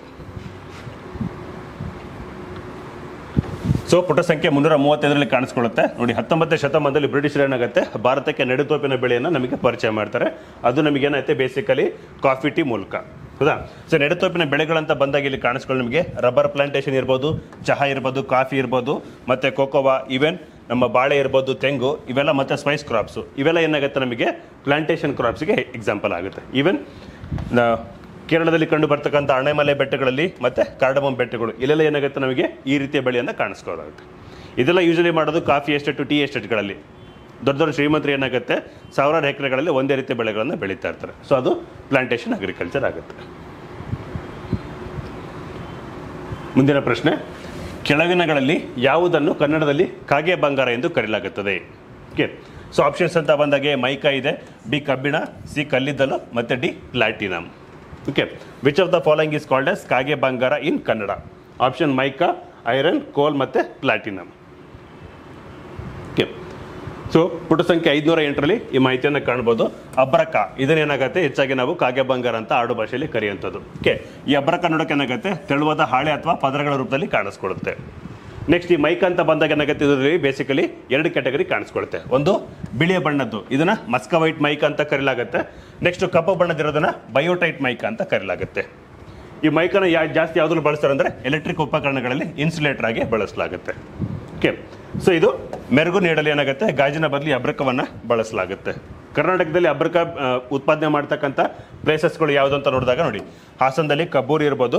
ನೆಕ್ಸ್ಟ್ ಮಂಡ್ಯ ಜಿಲ್ಲೆಯ ವೇದ ಸಮುದ್ರ, ಈ ಒಂದು ಸ್ಥಳಗಳಲ್ಲಿ ಏನಾಗುತ್ತೆ ನಮಗೆ ಅತಿ ಹೆಚ್ಚು ಮೈಕಾ ಉತ್ಪಾದನೆ ಅಥವಾ ಕಾಗೆ ಬಂಗಾರ ಅಬ್ರಕ ಉತ್ಪಾದನೆ ಆಗುತ್ತೆ ಅಂತ ಹೇಳ್ಬೋದು. ಸೊ ಇದಕ್ಕೆ ಸರಿಯಾದ option A mica. Mica is called as the ಕಾಗೆ ಬಂಗಾರ. Okay, option A mica called as the ಕಾಗೆ ಬಂಗಾರ. ಮುಂದಿನ ಪ್ರಶ್ನೆ, ಬ್ಯಾಂಕುಗಳು ಯಾವ ವಲಯಕ್ಕೆ ಸೇರಿವೆ? ಓಕೆ, ಆಪ್ಷನ್ ಎ ಪ್ರಾಥಮಿಕ ವಲಯ, ದ್ವಿತೀಯ ವಲಯ, ತೃತೀಯ ವಲಯ, ಡಿ ಬಿ ಮತ್ತು ಸಿ ಎರಡು. Next, banks belong to primary sector, secondary sector, tertiary sector, D both B and C ಅಂತ. ಸೊ ಆಪ್ಷನ್ಸ್ ಅಂತ ನೋಡೋದಾದ್ರೆ ನೋಡಿ, ಪ್ರೈಮರಿ ಸೆಕ್ಟರ್ ಅಂತ ಬಂದಾಗ ಏನಾಗುತ್ತೆ, ಬೇಸಿಕಲಿ ನಮಗೆ ಅಗ್ರಿಕಲ್ಚರ್ ಕಾಣಿಸ್ಕೊಳ್ಳುತ್ತೆ. ಅಗ್ರಿಕಲ್ಚರ್ ಎಕನಾಮಿಕ್ಸ್ ಅಂತ ಬಂದಾಗ ಏನಾಗುತ್ತೆ, ನಾವು GDP ಕಾಂಟ್ರಿಬ್ಯೂಷನ್ ಕೊಡ್ತಕ್ಕಂಥ ವಲಯಗಳನ್ನು ಮೇಜರ್ಲಿ ನಾವು 3 ವಲಯಗಳಾಗಿ ವಿಂಗಡಣೆ ಮಾಡೋದು: primary sector, secondary sector, tertiary sector. ಪ್ರಾಥಮಿಕ ವಲಯದಲ್ಲಿ ಏನಾಗುತ್ತೆ, ಕೃಷಿ ಉತ್ಪಾದನೆ ಸಂಬಂಧಪಟ್ಟದ್ದು, ಕೃಷಿ ಇರ್ಬೋದು, ಪಶುಸಂಗೋಪನೆ ಇರ್ಬೋದು, ಮೀನುಗಾರಿಕೆ ಇರ್ಬೋದು, ಹಾರ್ಟಿಕಲ್ಚರ್ ಇರ್ಬೋದು, ಇವೆಲ್ಲ ಒಟ್ಟಾರೆಯಾಗಿ ಕಾಣಿಸ್ಕೊಳ್ಳೋದು ನಮಗೆ ಪ್ರಾಥಮಿಕ ವಲಯದಲ್ಲಿ. ಓಕೆ, ನೆಕ್ಸ್ಟ್ ಬರೋದು ನಮಗೆ ದ್ವಿತೀಯ ವಲಯ. ದ್ವಿತೀಯ ವಲಯ ಅಂತ ಬಂದಾಗ ಇಲ್ಲಿ ಬೇಸಿಕಲ್ ನಮಗೆ ಮ್ಯಾನುಫ್ಯಾಕ್ಚರಿಂಗ್, ಕೈಗಾರಿಕೆಗಳು ದೊಡ್ಡ ಪ್ರಮಾಣದಲ್ಲಿ ಕಾಣಿಸ್ಕೊಳ್ಳುವಂತಿರ್ಬೋದು. ಕೊನೆಗೆ ತೃತೀಯ ವಲಯ ಅಂತ ಬಂದಾಗ ಏನಾಗುತ್ತೆ, ಇದು ಟೆರಿಷರಿ ಸೆಕ್ಟರ್. ಸೊ ಇಲ್ಲೇನಾಗುತ್ತೆ ನಮಗೆ ಸೇವೆಗಳು, ಇಲ್ಲಿ 2 ಏನಾಗುತ್ತೆ ಪ್ರೊಡಕ್ಷನ್ನಲ್ಲೇ ಆಗುತ್ತೆ. ಒಂದು ಕೃಷಿ ಉತ್ಪಾದನೆ ಇರ್ಬೋದು, ಇಲ್ಲಿ ಕೈಗಾರಿಕೆಗಳಿಂದ ಉತ್ಪಾದನೆ ಇರ್ಬೋದು. ಬೇಸಿಕಲಿ ಥರ್ಡ್ ಸೆಕ್ಟರ್ ಅಂತ ಬಂದಾಗ ಏನಾಗುತ್ತೆ, ಇಲ್ಲಿ ಸೇವಾ ವಲಯಕ್ಕೆ ಬರುತ್ತೆ. ಸೊ ಆ ಥರ ಬಂದಾಗ ಹಾಸ್ಪಿಟಲ್ಸ್ ಇರ್ಬೋದು, ಬ್ಯಾಂಕಿಂಗ್ಸ್ ಇರ್ಬೋದು, ಸ್ಕೂಲ್ಸ್ ಇರ್ಬೋದು, ಇವೆಲ್ಲ ಏನಾಗುತ್ತೆ ನಮಗೆ ಸರ್ವಿಸ್ ಸೆಕ್ಟ್ರಲ್ಲಿ ಕಾಣಿಸ್ಕೊಳ್ಳುವಂಥದ್ದು. ಓಕೆ, ಸೊ ಬ್ಯಾಂಕಿಂಗ್ ಮೇನ್ ಏನಾಗುತ್ತೆ, ಇದು ಸರ್ವಿಸ್ ಸೆಕ್ಟ್ರಲ್ಲಿ ಕಾಣಿಸ್ಕೊಳ್ಳುತ್ತೆ. Option C is the correct one. ಸಂಬಂಧಪಟ್ಟಂಥ ವಿವರಣೆ ನೋಡೋದಾದ್ರೆ ನೋಡಿ, ತೃತೀಯ ಚಟುವಟಿಕೆಗಳು, ಟೆರಿಷರಿ ಆಕ್ಟಿವಿಟೀಸ್ ಅಂತ ಬಂದಾಗ ಏನಾಗುತ್ತೆ, ಇದು ಅಂತಿಮ ಗ್ರಾಹಕರಿಗೆ ಮತ್ತು ಪ್ರಾಥಮಿಕ ಹಾಗೂ ದ್ವಿತೀಯ ಗ್ರಾಹಕರ ವಲಯಗಳಿಗೆ ಸೇವೆಗಳನ್ನು ಒದಗಿಸುತ್ತೆ. ಕೃಷಿ ಇರ್ಬೋದು, ಅವರು ಕೂಡ ಏನಾಗುತ್ತೆ ಬ್ಯಾಂಕಿಂಗ್ ಸೆಕ್ಟ್ರಲ್ಲಿ ಲೋನ್ಸ್ ಬೇಕಾಗುತ್ತೆ, ಅದನ್ನು ಕೊಡ್ಬೋದು. ನೆಕ್ಸ್ಟು ಕೈಗಾರಿಕೆಗಳು ಕೂಡ ಏನಾಗುತ್ತೆ ಫೈನಾನ್ಷಿಯಲ್ ಬೇಕಾಗುತ್ತೆ. ಸೊ ಬಂಡವಾಳ ಹೂಡಿಕೆ ಬಂದಾಗ ಏನಾಗುತ್ತೆ, ಸೊ ಅವರು ಕೂಡ ಬ್ಯಾಂಕಲ್ಲಿ ಲೋನ್ ತಗೊಳ್ಳೋದು. ಸೊ ಹಂಗಾಗಿ ಪ್ರಾಥಮಿಕತೆ ದ್ವಿತೀಯ 2 ವಲಯಗಳಿಗೆ ಏನಾಗುತ್ತೆ ಸೇವೆ ಕೊಡೋದು ನಮಗೆ ತೃತೀಯ ವಲಯದಲ್ಲಿ. ಸೊ ಆ ಥರ ಬಂದಾಗ ನೋಡಿ, ಸೇವೆಗಳನ್ನು ಒದಗಿಸುವುದು ಚಟುವಟಿಕೆ ಆಗಿದೆ. ಇದನ್ನು ಸರಪಳಿಯಲ್ಲಿ ಅತ್ಯಂತ ಪ್ರಮುಖ ವಲಯ ಅಂತ ಕೂಡ ನಾವು ಕರಿತೀವಿ. ಸೊ ಇಲ್ಲಿ ಯಾವ್ದು ಬರುತ್ತೆ ಉದಾಹರಣೆಗೆ ಅಂತ ಬಂದಾಗ ಸಾರಿಗೆ ಇರ್ಬೋದು, ಸೇವೆ ಯಾಕಂದರೆ ಪ್ರೈಮರಿ ಸೆಕ್ಟರ್, ಸೆಕೆಂಡರಿ ಸೆಕ್ಟರ್ 2 ಬಂದಾಗ ಇಂಡಸ್ಟ್ರೀಸ್ ಇರ್ಬೋದು, ಅಗ್ರಿಕಲ್ಚರ್ ಇರ್ಬೋದು, ಅವುಗಳಿಗೆ ರಾ ಮೆಟೀರಿಯಲ್ಸ್ನ ಸಪ್ಲೈ ಮಾಡೋದಿರ್ಬೋದು, ಟ್ರಾನ್ಸ್ಪೋರ್ಟ್ ಮಾಡ್ಕೊಳ್ಳೋದಿರ್ಬೋದು, ಮತ್ತು ಫಿನಿಶ್ಡ್ ಗೂಡ್ಸ್ನ ಕೊಡೋದು ಇರ್ಬೋದು. ಸೊ 2 ಸಿಗೋದು ನಮಗೆ ಟ್ರಾನ್ಸ್ಪೋರ್ಟೇಷನ್ ಮೂಲಕ. ಈವನ್ ಹೆಲ್ತ್ ಇರ್ಬೋದು, ಡಿಫೆನ್ಸ್ ಸೆಕ್ಟರ್ ಇರ್ಬೋದು, ಆಹಾರ ಸೇವೆ ಇರ್ಬೋದು, ಮತ್ತು ಬ್ಯಾಂಕಿಂಗ್, ಇವೆಲ್ಲ ಏನಾಗುತ್ತೆ ನಮಗೆ ಟೆರಿಷರಿ ಸೆಕ್ಟ್ರಲ್ಲಿ ಕಾಣಿಸ್ಕೊಳ್ಳೋದು. ನೋಡಿ, ಮನೋರಂಜನೆ, ಜಾಹೀರಾತು ಕೊಡೋದಿರ್ಬೋದು, ಇವೆಲ್ಲ ಏನಾಗುತ್ತೆ ನಮಗೆ ಸರ್ವಿಸ್ ಸೆಕ್ಟ್ರಲ್ಲಿ ಕಾಣಿಸ್ಕೊಳ್ಳುವಂಥದ್ದು. ಸೊ ಈ ಥರ ಇರ್ತಕ್ಕಂಥ ಜಾಬ್ಸ್ಗಳು ನಾವು ವೈಟ್ ಕಾಲರ್ ಜಾಬ್ಸ್ ಅಂತ ಕರಿತೀವಿ. ಓಕೆ, ಸೊ ಆಪ್ಷನ್ ಸಿ ಇದಕ್ಕೆ ಸರಿಯಾಗಿದೆ. C, banks related to service sector. Next, ಮುಂದಿನ ಪ್ರಶ್ನೆ, ಕೆಳಗಿನಗಳಲ್ಲಿ ಯಾವುದು ಭಾರತದ ಅತ್ಯಂತ ದೊಡ್ಡ ಏಕಶಿಲೆಯ ಬೆಟ್ಟವಾಗಿದೆ? ಭಾರತದ ಅತ್ಯಂತ ದೊಡ್ಡ ಏಕಶಿಲೆಯ ಬೆಟ್ಟವಾಗಿದೆ. ಸೊ ಆಪ್ಷನ್ಸ್ ನೋಡಿದಾಗ ನಂದಿ ಬೆಟ್ಟ ಇದೆ, ಸ್ಕಂದಗಿರಿ ಬೆಟ್ಟ ಇದೆ, ಕವಳೆದುರ್ಗ ಬೆಟ್ಟ ಇದೆ, ಮಧುಗಿರಿ ಹಿಲ್ ಇದೆ. Which one of the following is the biggest monolithic hill in India? So ಈ 4 ಕೊಟ್ಟಿರ್ತಕ್ಕಂಥ ಆಪ್ಷನ್ಸು ಕರ್ನಾಟಕದಲ್ಲಿ ಇರುವಂಥದ್ದು. ಸೊ ಇದರಲ್ಲಿ ಯಾವುದು ನಮಗೆ ಮೊನೋಲಿಥಿಕ್ ರಾಕ್ ಅಂದರೆ ತುಂಬ ಜನಕ್ಕೆ ಗೊತ್ತಿರ್ಬೋದು.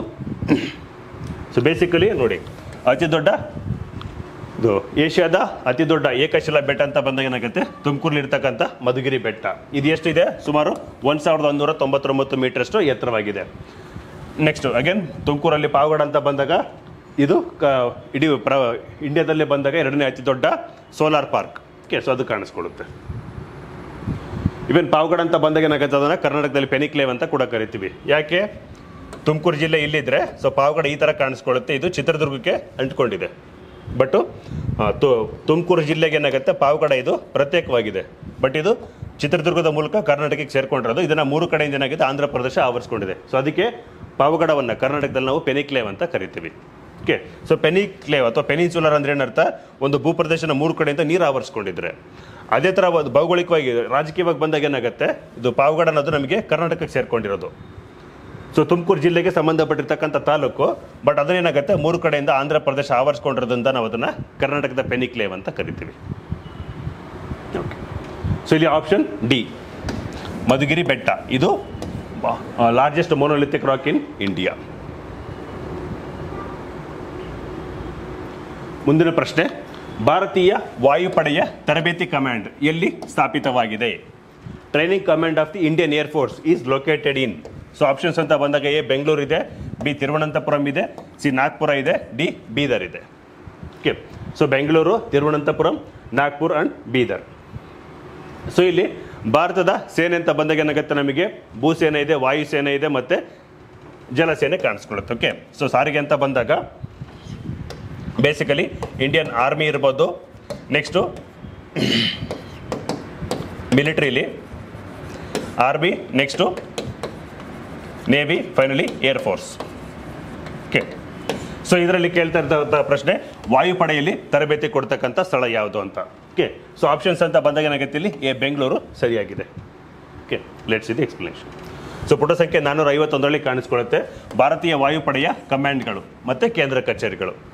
ಸೊ ಇಲ್ಲಿ ಬಂದಾಗ ಏನಾಗುತ್ತೆ, ವಾಯುಪಡೆ ಅಂತ ಬಂದಾಗ ಇಲ್ಲಿ ಇಂಡಿಯಾದಲ್ಲಿ 4 ಝೋನ್ಸ್ ಅಂತ ಮಾಡ್ಕೊಂಡಾಗ ಬೇಸಿಕಲಿ ನೋಡಿ, ಪಶ್ಚಿಮ ವಲಯ ಇದು ವಾಯು ಕಮಾಂಡ್ ಬಂದಾಗ ಇದು head quarter ಡೆಲ್ಲಿಲಿ ಕಾಣಿಸ್ಕೊಳ್ಳುತ್ತೆ.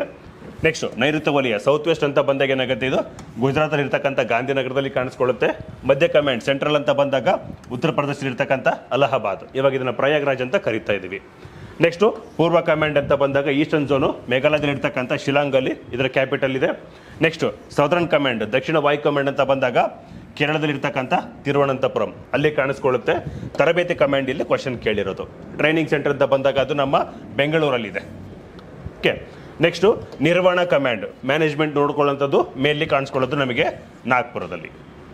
Okay, so option ಇದಕ್ಕೆ ಸರಿಯಾಗಿರೋದು ಎ ಬೆಂಗಳೂರು. ವಾಯುಪಡೆಯ ತರಬೇತಿ ಕಮಾಂಡ್ ಎಲ್ಲಿ ಕಾಣಿಸ್ಕೊಳ್ಳುತ್ತೆ, ಇದು ಬೆಂಗಳೂರಲ್ಲಿ. Okay, so training command of the Indian air force is located in Bengaluru.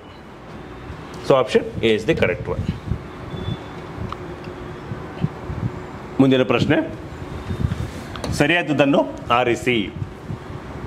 ಕೆಲವು ಈಶಾನ್ಯ ರಾಜ್ಯಗಳಲ್ಲಿ ಬುಡಕಟ್ಟು ಪ್ರದೇಶದ ಆಡಳಿತಕ್ಕೆ ಸಂಬಂಧಿಸಿದಂತೆ ಶೆಡ್ಯೂಲ್ 5 ನಿಬಂಧನೆಗಳು. ಅಂದರೆ ನಮ್ಮ ಸಂವಿಧಾನದಲ್ಲಿ ಇರ್ತಕ್ಕಂಥ 12 ಶೆಡ್ಯೂಲ್ಸಲ್ಲಿ ಒಂದೊಂದು ಶೆಡ್ಯೂಲ್ಸು ಒಂದೊಂದಕ್ಕೆ ಸಂಬಂಧಪಟ್ಟಿದೆ. ಅದರಲ್ಲಿ 5ನೇ ಶೆಡ್ಯೂಲ್ ಏನು ಹೇಳ್ತಿದ್ದಾರೆ ಇಲ್ಲಿ, ಕೆಲವು ಈಶಾನ್ಯ ರಾಜ್ಯಗಳಲ್ಲಿ ಬುಡಕಟ್ಟು ಪ್ರದೇಶದ ಆಡಳಿತಕ್ಕೆ ಸಂಬಂಧಿಸಿದಂತೆ 5ನೇ ಅನುಸೂಚಿ ಇದೆ ಅಂತ ಹೇಳ್ತಾ ಇರೋದು. ನೆಕ್ಸ್ಟು ಅನುಸೂಚಿತ ಪ್ರದೇಶಗಳು ಮತ್ತು ಅನುಸೂಚಿತ ಬುಡಕಟ್ಟುಗಳ ಆಡಳಿತ ಮತ್ತು ನಿಯಂತ್ರಣಕ್ಕೆ ಸಂಬಂಧಿಸಿದಂತೆ ಶೆಡ್ಯೂಲ್ 6 ಇದೆ ಅಂತ ಹೇಳ್ತಿದ್ದಾರೆ. ನೆಕ್ಸ್ಟು ಶೆಡ್ಯೂಲ್ 8 ಇದೇನಾಗುತ್ತೆ, ನಿಗದಿತ ಭಾಷೆಗಳು 22 ಲ್ಯಾಂಗ್ವೇಜಸ್ ಅಂತ ಹೇಳ್ತಿರೋದು. ನೆಕ್ಸ್ಟು ಶೆಡ್ಯೂಲ್ 9 ಇದು ಪಕ್ಷಾಂತರದ ಆಧಾರದ ಮೇಲೆ ಅನರ್ಹತೆ. ಸೊ ಬೇಸಿಕಲಿ ಇದು ಇಂಡಿಯನ್ ಕಾನ್ಸ್ಟಿಟ್ಯೂಷನ್ ಅಂತ ಬಂದಾಗ ಏನಾಗುತ್ತೆ, ಬಟ್ ಇಲ್ಲಿ ಕಲ್ಚರಲ್ ಜಿಯೋಗ್ರಫಿ ಅಂತ ಬಂದಾಗ ಲ್ಯಾಂಗ್ವೇಜಸ್ ಬಗ್ಗೆ ಇದೆ, ಜೊತೆಗೆ ಟ್ರೈಬ್ಸ್ ಬಗ್ಗೆನೂ ಇದೆ. ಓಕೆ, ಸೊ ಬೇಸಿಕಲಿ ಏನು ನಮಗೆ ಗೊತ್ತಿರೋದು, 5th schedule of the Indian constitution deals with the administration of the scheduled areas and the tribal areas ಅಂತ ಹೇಳ್ಬೋದು. Scheduled areas and the tribal areas, ಅನುಸೂಚಿತ ಪ್ರದೇಶಗಳು ಮತ್ತು ಬುಡಕಟ್ಟು ಪ್ರದೇಶಗಳ ಬಗ್ಗೆ ಏನಾಗುತ್ತೆ ನಿರ್ವಹಣೆ ಮಾಡೋದು ಶೆಡ್ಯೂಲ್ 5ರಲ್ಲಿ ಕಾಣಿಸ್ಕೊಳ್ಳುತ್ತೆ.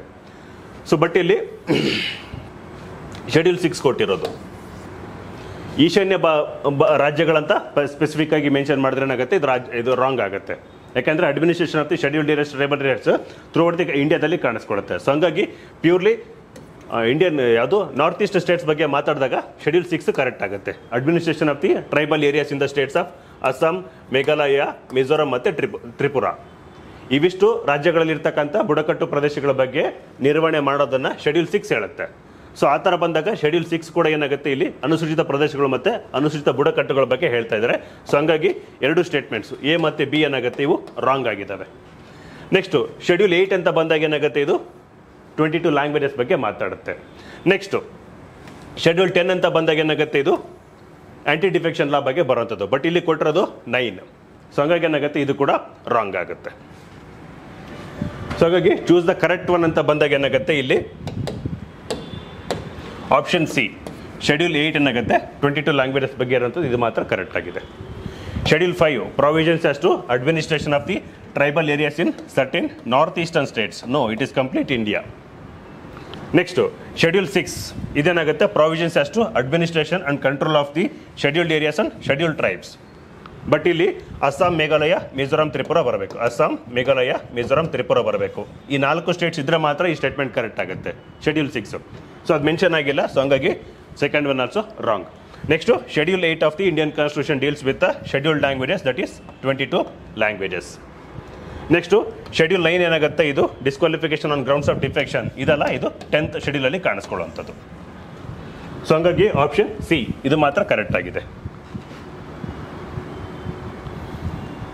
ಸೊ ಎಕ್ಸ್ಪ್ಲನೇಷನ್ ಅಂತ ಬಂದಾಗ ನೋಡಿ, ಇಲ್ಲಿ ಭಾರತದ 6ನೇ ಅನುಸೂಚಿಯಲ್ಲಿರುವ ಬುಡಕಟ್ಟು ಪ್ರದೇಶಗಳು ಅಂತ ಬಂದಾಗ ಅಸ್ಸಾಂ ಇರ್ಬೋದು, ಮೇಘಾಲಯ ಇರ್ಬೋದು, ಮಿಜೋರಾಂ ಮತ್ತು ತ್ರಿಪುರ, ಈ 4 ರಾಜ್ಯಗಳಲ್ಲಿರ್ತಕ್ಕಂಥ ಈ ಒಂದು ಬುಡಕಟ್ಟು ಪ್ರದೇಶಗಳ ಬಗ್ಗೆ ನಿರ್ವಹಣೆ ಮಾಡೋದು ಮಾತ್ರ 6ನೇ ಅನುಸೂಚಿಯಲ್ಲಿ ಕಂಡುಬರುತ್ತೆ. 5ನೇ ಅನುಸೂಚಿ ಅಂತ ಬಂದಾಗ ಇಡೀ ಶೆಡ್ಯೂಲ್ಡ್ ಏರಿಯಾಸ್ ಮತ್ತು ಟ್ರೈಬಲ್ ಏರಿಯಾಸ್ ಬಗ್ಗೆ ಕಂಪ್ಲೀಟ್ ಇಂಡಿಯಾದಲ್ಲಿ ಡಿಸ್ಕಷನ್ ಮಾಡುವಂಥದ್ದು. ಅಲ್ಲಿ ಬರೀ ನಾರ್ತ್ ಈಸ್ಟ್ ಇಂಡಿಯಾ ಅಂತ ಕೊಟ್ಟಿರೋದ್ರಿಂದ ಫಸ್ಟ್ ಸ್ಟೇಟ್ಮೆಂಟ್ ರಾಂಗ್ ಆಗುತ್ತೆ. ನೆಕ್ಸ್ಟು ಭಾರತ ಸಂವಿಧಾನದ 8ನೇ ಅನುಸೂಚಿಯಲ್ಲಿ ಇರ್ತಕ್ಕಂಥ 22 ಭಾಷೆಗಳು ಯಾವುದು ಅಂತ ನೋಡೋದಾದರೆ, ಅಗೇನ್ ಅಸ್ಸಾಂ ಇದೆ, ಬೋಡೋ, ಬೆಂಗಾಳಿ, ಡೋಗ್ರಿ, ಗುಜರಾತಿ, ಹಿಂದಿ, ಕನ್ನಡ, ಕೊಂಕಣಿ, ಕಾಶ್ಮೀರಿ, ಮಲಯಾಳಿ, ಮರಾಠಿ, ಮಣಿಪುರಿ, ಮೈಥಿಲಿ, ನೇಪಾಳಿ, ಓಡಿಯಾ, ಪಂಜಾಬಿ, ಸಿಂಧ್, ಸಂತಾಲಿ, ಈವನ್ ಸಂಸ್ಕೃತ್, ತಮಿಳು, ತೆಲುಗು, ಉರ್ದು, ಇವಿಷ್ಟು 22 ಭಾಷೆಗಳೇನಾಗುತ್ತೆ ನಮಗೆ 8ನೇ ಅನುಸೂಚಿಯಲ್ಲಿ ಕಂಡು ಬರುವಂಥದ್ದು. 11ನೇ ಅನುಸೂಚಿ ನಮಗೆ ಕಾಣಿಸ್ಕೊಳ್ಳೋದು ಪಂಚಾಯತ್ ಬಗ್ಗೆ, ನೆಕ್ಸ್ಟು ಮುನ್ಸಿಪಾಲಿಟಿ ಬಗ್ಗೆ 12ನೇದು. ಓಕೆ,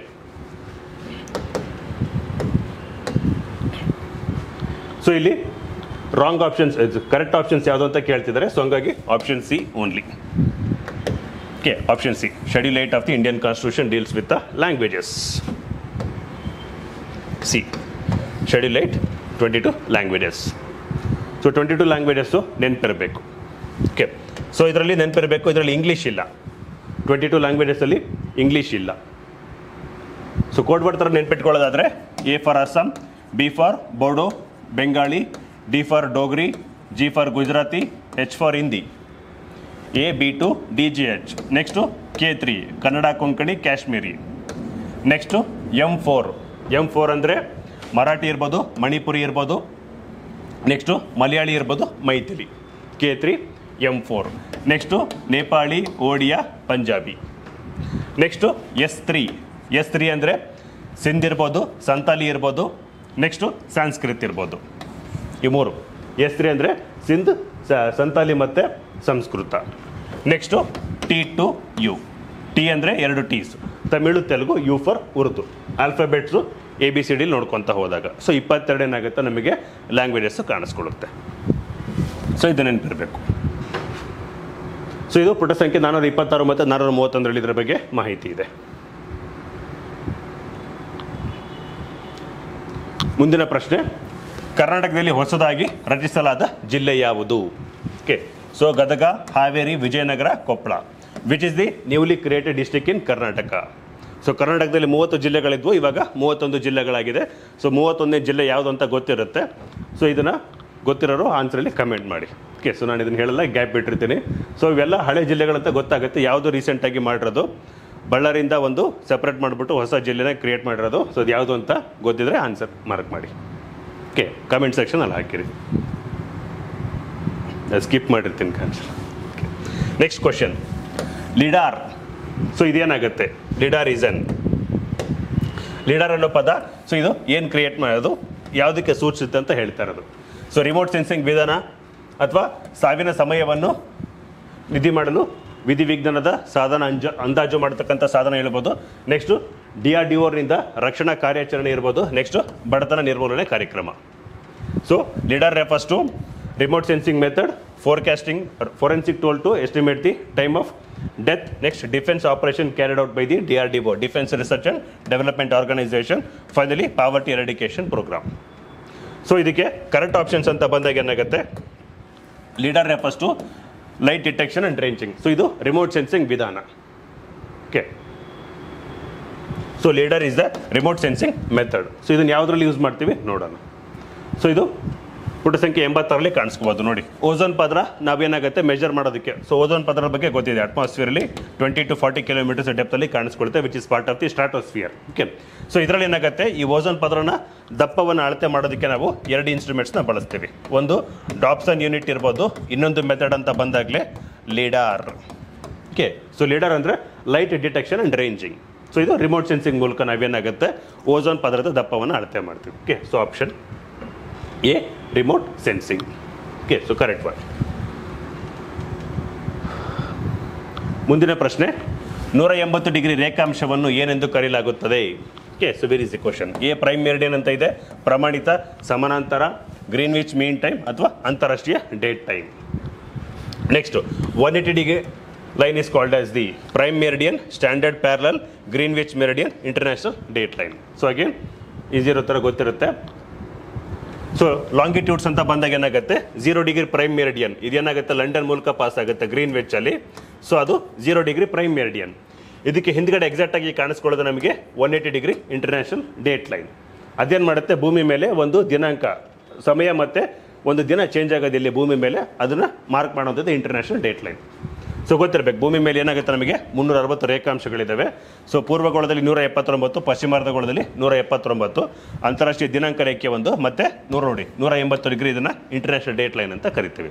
ಇದು ಪೆಸಿಫಿಕ್ ಸಾಗರದಲ್ಲಿ ಹಾದು ಹೋಗುತ್ತೆ. ಇನ್ನೊಂದು ಗೊತ್ತಿರಬೇಕು, ಎಲ್ಲ ಲಾಂಗಿಟ್ಯೂಡ್ಸು ಸ್ಟ್ರೈಟ್ ಲೈನ್ಸ್ ಆದರೆ ಇಂಟರ್ನ್ಯಾಷನಲ್ ಡೇಟ್ ಲೈನ್ ಇದು ಈ ಥರ ಜಿಗ್ಜ್ಯಾಗ್ ಆಗಿದೆ. ಯಾಕೆ? ಇದು ಯಾವುದೇ ದೇಶದ ಮೂಲಕ ಹಾದು ಹೋಗಲ್ಲ.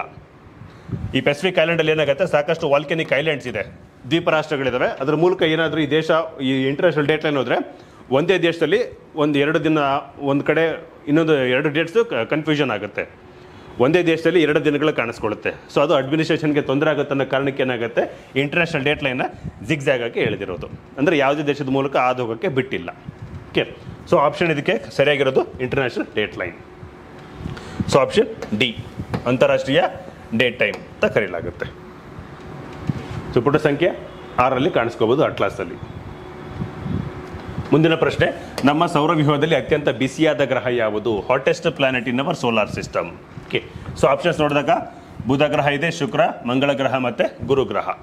So Mercury, Venus, Jupiter, Mars. Again ತುಂಬ ಸಲ ಕೇಳಿರುವಂಥದ್ದು, ಇದಕ್ಕೆ ಸರಿಯಾದ ಆಪ್ಷನ್ ವೀನಸ್ ಆಗುತ್ತೆ. ಯಾಕೆ ಶುಕ್ರ ಗ್ರಹ ಅಂತ ಬಂದಾಗ ನೋಡಿ, ಇದು ಸೌರವ್ಯೂಹದ ಅತ್ಯಂತ ಪ್ರಕಾಶಮಾನವಾದ ಮತ್ತು ಹೆಚ್ಚು ಉಷ್ಣಾಂಶ ಇರತಕ್ಕಂಥ ಗ್ರಹ. ಎಷ್ಟು ಉಷ್ಣಾಂಶ ಇದೆ ಅಂತ ಬಂದಾಗ ಸುಮಾರು 464 ಡಿಗ್ರಿಯಷ್ಟು ಉಷ್ಣಾಂಶ ಕಾಣಿಸ್ಕೊಳ್ಳುತ್ತೆ. ಓಕೆ, 464 ಡಿಗ್ರಿಯಷ್ಟು ಉಷ್ಣಾಂಶ ಕಾಣಿಸ್ಕೊಳ್ಳುತ್ತೆ. ಅತಿ ಹೆಚ್ಚು ಉಷ್ಣಾಂಶ ಇರತಕ್ಕಂಥ ಗ್ರಹ. ಇದರ ಮೇಲ್ಮೈ ನೋಡಿದ್ರೆ ಈ ಥರ ಕಾಣಿಸ್ಕೊಳ್ಳುತ್ತೆ ನಮಗೆ ಶುಕ್ರ ಗ್ರಹದ್ದು. ಯಾಕೆ ಅಂತ ಬಂದಾಗ, ಸೊ ಇದರಲ್ಲಿ ಏನಾಗುತ್ತೆ, ನಮಗೆ ಕಾರ್ಬನ್ ಡೈಆಕ್ಸೈಡ್ ಕಂಟೆಂಟು ತುಂಬ ಜಾಸ್ತಿ ಇದೆ. ಓಕೆ, ಇಂಗಾಲದ ಡೈಆಕ್ಸೈಡ್ ನೋಡಿ 95% ಅಷ್ಟು ನಮಗೆ ಇಂಗಾಲದ ಡೈಆಕ್ಸೈಡ್ ಕಾಣಿಸ್ಕೊಳ್ಳುತ್ತೆ. ಇಂಗಾಲದ ಡೈಆಕ್ಸೈಡ್ ಇರೋದ್ರಿಂದ ಏನಾಗುತ್ತೆ, ಅದು ಗ್ರೀನ್ ಹೌಸ್ ಗ್ಯಾಸ್ ಆಗಿ ಆಕ್ಟ್ ಮಾಡ್ತಿದೆ. ಇವೇನು ಭೂಮಿ ಮೇಲೆ ಕೂಡ ಅದು ಗ್ರೀನ್ ಹೌಸ್ ಗ್ಯಾಸ್ ಆಗಿರೋ ಥರ ಏನಾಗುತ್ತೆ, ಸೂರ್ಯನಿಂದ ಬರ್ತಕ್ಕಂಥ ವಿಕಿರಣಗಳಿಗೆ ಏನಾಗುತ್ತೆ, ಅದು ಪಾರದರ್ಶಕವಾಗಿರುತ್ತೆ. ಆ ಶುಕ್ರ ಗ್ರಹದ ಮೇಲೆ ರಿಫ್ಲೆಕ್ಟ್ ಆಗಿ ಬಿದ್ದು ಹೋಗ್ತಕ್ಕಂಥ ವಿಕಿರಣಗಳನ್ನ ಏನು ಮಾಡುತ್ತೆ, ಇದು ಹಿಡಿದು ಟ್ರ್ಯಾಪ್ ಮಾಡಿ ಇಲ್ಲೇ ಉಳ್ಕೊಳ್ಳೋ ಥರ ಮಾಡುತ್ತೆ. ಅದನ್ನೇ ಗ್ರೀನ್ ಹೌಸ್ ಎಫೆಕ್ಟ್ ಅಂತ ಕರೆಯೋದು. ಸೊ ಹಂಗಾಗಿ ಏನಾಗುತ್ತೆ, ಇಲ್ಲಿ ಉಷ್ಣಾಂಶ 400 ಡಿಗ್ರಿ ಅಷ್ಟಿದೆ, 464 ಡಿಗ್ರಿ ಇದೆ. ಸೊ ಹಂಗಾಗಿ ಅದು hottest planet and brightest planet. ಇದಕ್ಕೆ ಇದು ನಾವು ಸೌಂದರ್ಯ ದೇವತೆ ಅಂತ ಗ್ರೀಕ್ ಮೈಥಾಲಜಿ ಪ್ರಕಾರ ಕರೆಯುವಂಥದ್ದು. ಓಕೆ, ಇವನ್ ಇದನ್ನು ಮಾರ್ನಿಂಗ್ ಆ್ಯಂಡ್ ಈವ್ನಿಂಗ್ ಸ್ಟಾರ್ ಅಂತ ಕರೀತಾರೆ. ನೋಡಿ, ವಾರ್ಷಿಕ ಚಲನೆ 224.7 ದಿವಸ ಇದೆ, ಒಂದು ವರ್ಷ ಕಂಪ್ಲೀಟ್ ಮಾಡುತ್ತೆ. ಅದಾದಮೇಲೆ ಒಂದು ದಿವಸ 257 ದಿವಸದಲ್ಲಿ, ಅಂದರೆ ಶುಕ್ರ ಗ್ರಹದಲ್ಲಿ ಒಂದು ವರ್ಷ ಫಸ್ಟ್ ಕಂಪ್ಲೀಟ್ ಆಗುತ್ತೆ, ಆಮೇಲೆ ಒಂದು ದಿವಸ ಕಂಪ್ಲೀಟ್ ಆಗುತ್ತೆ. ಅಂದರೆ ಇಡೀ ಸೌರ ವ್ಯವಸ್ಥೆಯಲ್ಲಿ ಅತ್ಯಂತ ದೊಡ್ಡ ದಿನವನ್ನು ಹೊಂದಿರತಕ್ಕಂಥ ಗ್ರಹ ಯಾವುದು ಅಂದರೆ ಶುಕ್ರ ಗ್ರಹ. ಯಾವ ಗ್ರಹ ಮೊದಲು ವರ್ಷವನ್ನು ಕಂಪ್ಲೀಟ್ ಮಾಡಿ ಆಮೇಲೆ ಒಂದು ದಿನ ಕಂಪ್ಲೀಟ್ ಮಾಡುತ್ತಂದರೆ ಶುಕ್ರ ಗ್ರಹ. ಈ ಗ್ರಹ ಅಗೇನ್ ರಿವರ್ಸಲ್ಲಿ ತಿರುಗುತ್ತೆ. ಎಲ್ಲ ಗ್ರಹಗಳು ಬಹುತೇಕ ಪಶ್ಚಿಮದಿಂದ ಪೂರ್ವ ದಿಕ್ಕಿಗೆ ತಿರುಗಿದ್ರೆ, ಶುಕ್ರ ಮತ್ತು ಯುರೇನಸ್ 2 ಗ್ರಹಗಳೇನಾಗುತ್ತೆ, ಇವು ಪೂರ್ವದಿಂದ ಪಶ್ಚಿಮ ದಿಕ್ಕಿಗೆ ತಿರುಗ್ತವೆ. ಸೊ ಹಂಗಾಗಿ ಏನಾಗುತ್ತೆ, ಇದು ಸೂರ್ಯೋದಯಕ್ಕಿಂತ ಮುಂಚೆ ನಮಗೆ ಪೂರ್ವದಲ್ಲಿ ಕಾಣಿಸ್ಕೊಳ್ಳುತ್ತೆ, ಸೂರ್ಯಾಸ್ತ ಆದಮೇಲೆ ಪಶ್ಚಿಮ ದಿಕ್ಕಲ್ಲಿ ಕಾಣಿಸ್ಕೊಳ್ಳುತ್ತೆ. ಸೊ ಹಂಗಾಗಿ ಇದು ನಾವು ಮಾರ್ನಿಂಗ್ ಆ್ಯಂಡ್ ಈವ್ನಿಂಗ್ ಸ್ಟಾರ್ ಅಂತ ಕರಿತೀವಿ, ಬೆಳ್ಳಿ ಚುಕ್ಕಿ ಅಂತ ಕೂಡ ಕರೀಲಾಗುತ್ತೆ. ಓಕೆ, ಸೊ ಅದಕ್ಕೆ ಇದು ಭೂಮಿಗೆ ಹತ್ತಿರ ಇರತಕ್ಕಂಥ ಗ್ರಹ ಆಗಿರೋದ್ರಿಂದ ಸೋದರಿ ಗ್ರಹ ಅಂತ ಕೂಡ ಕರೀಲಾಗುತ್ತೆ. Okay,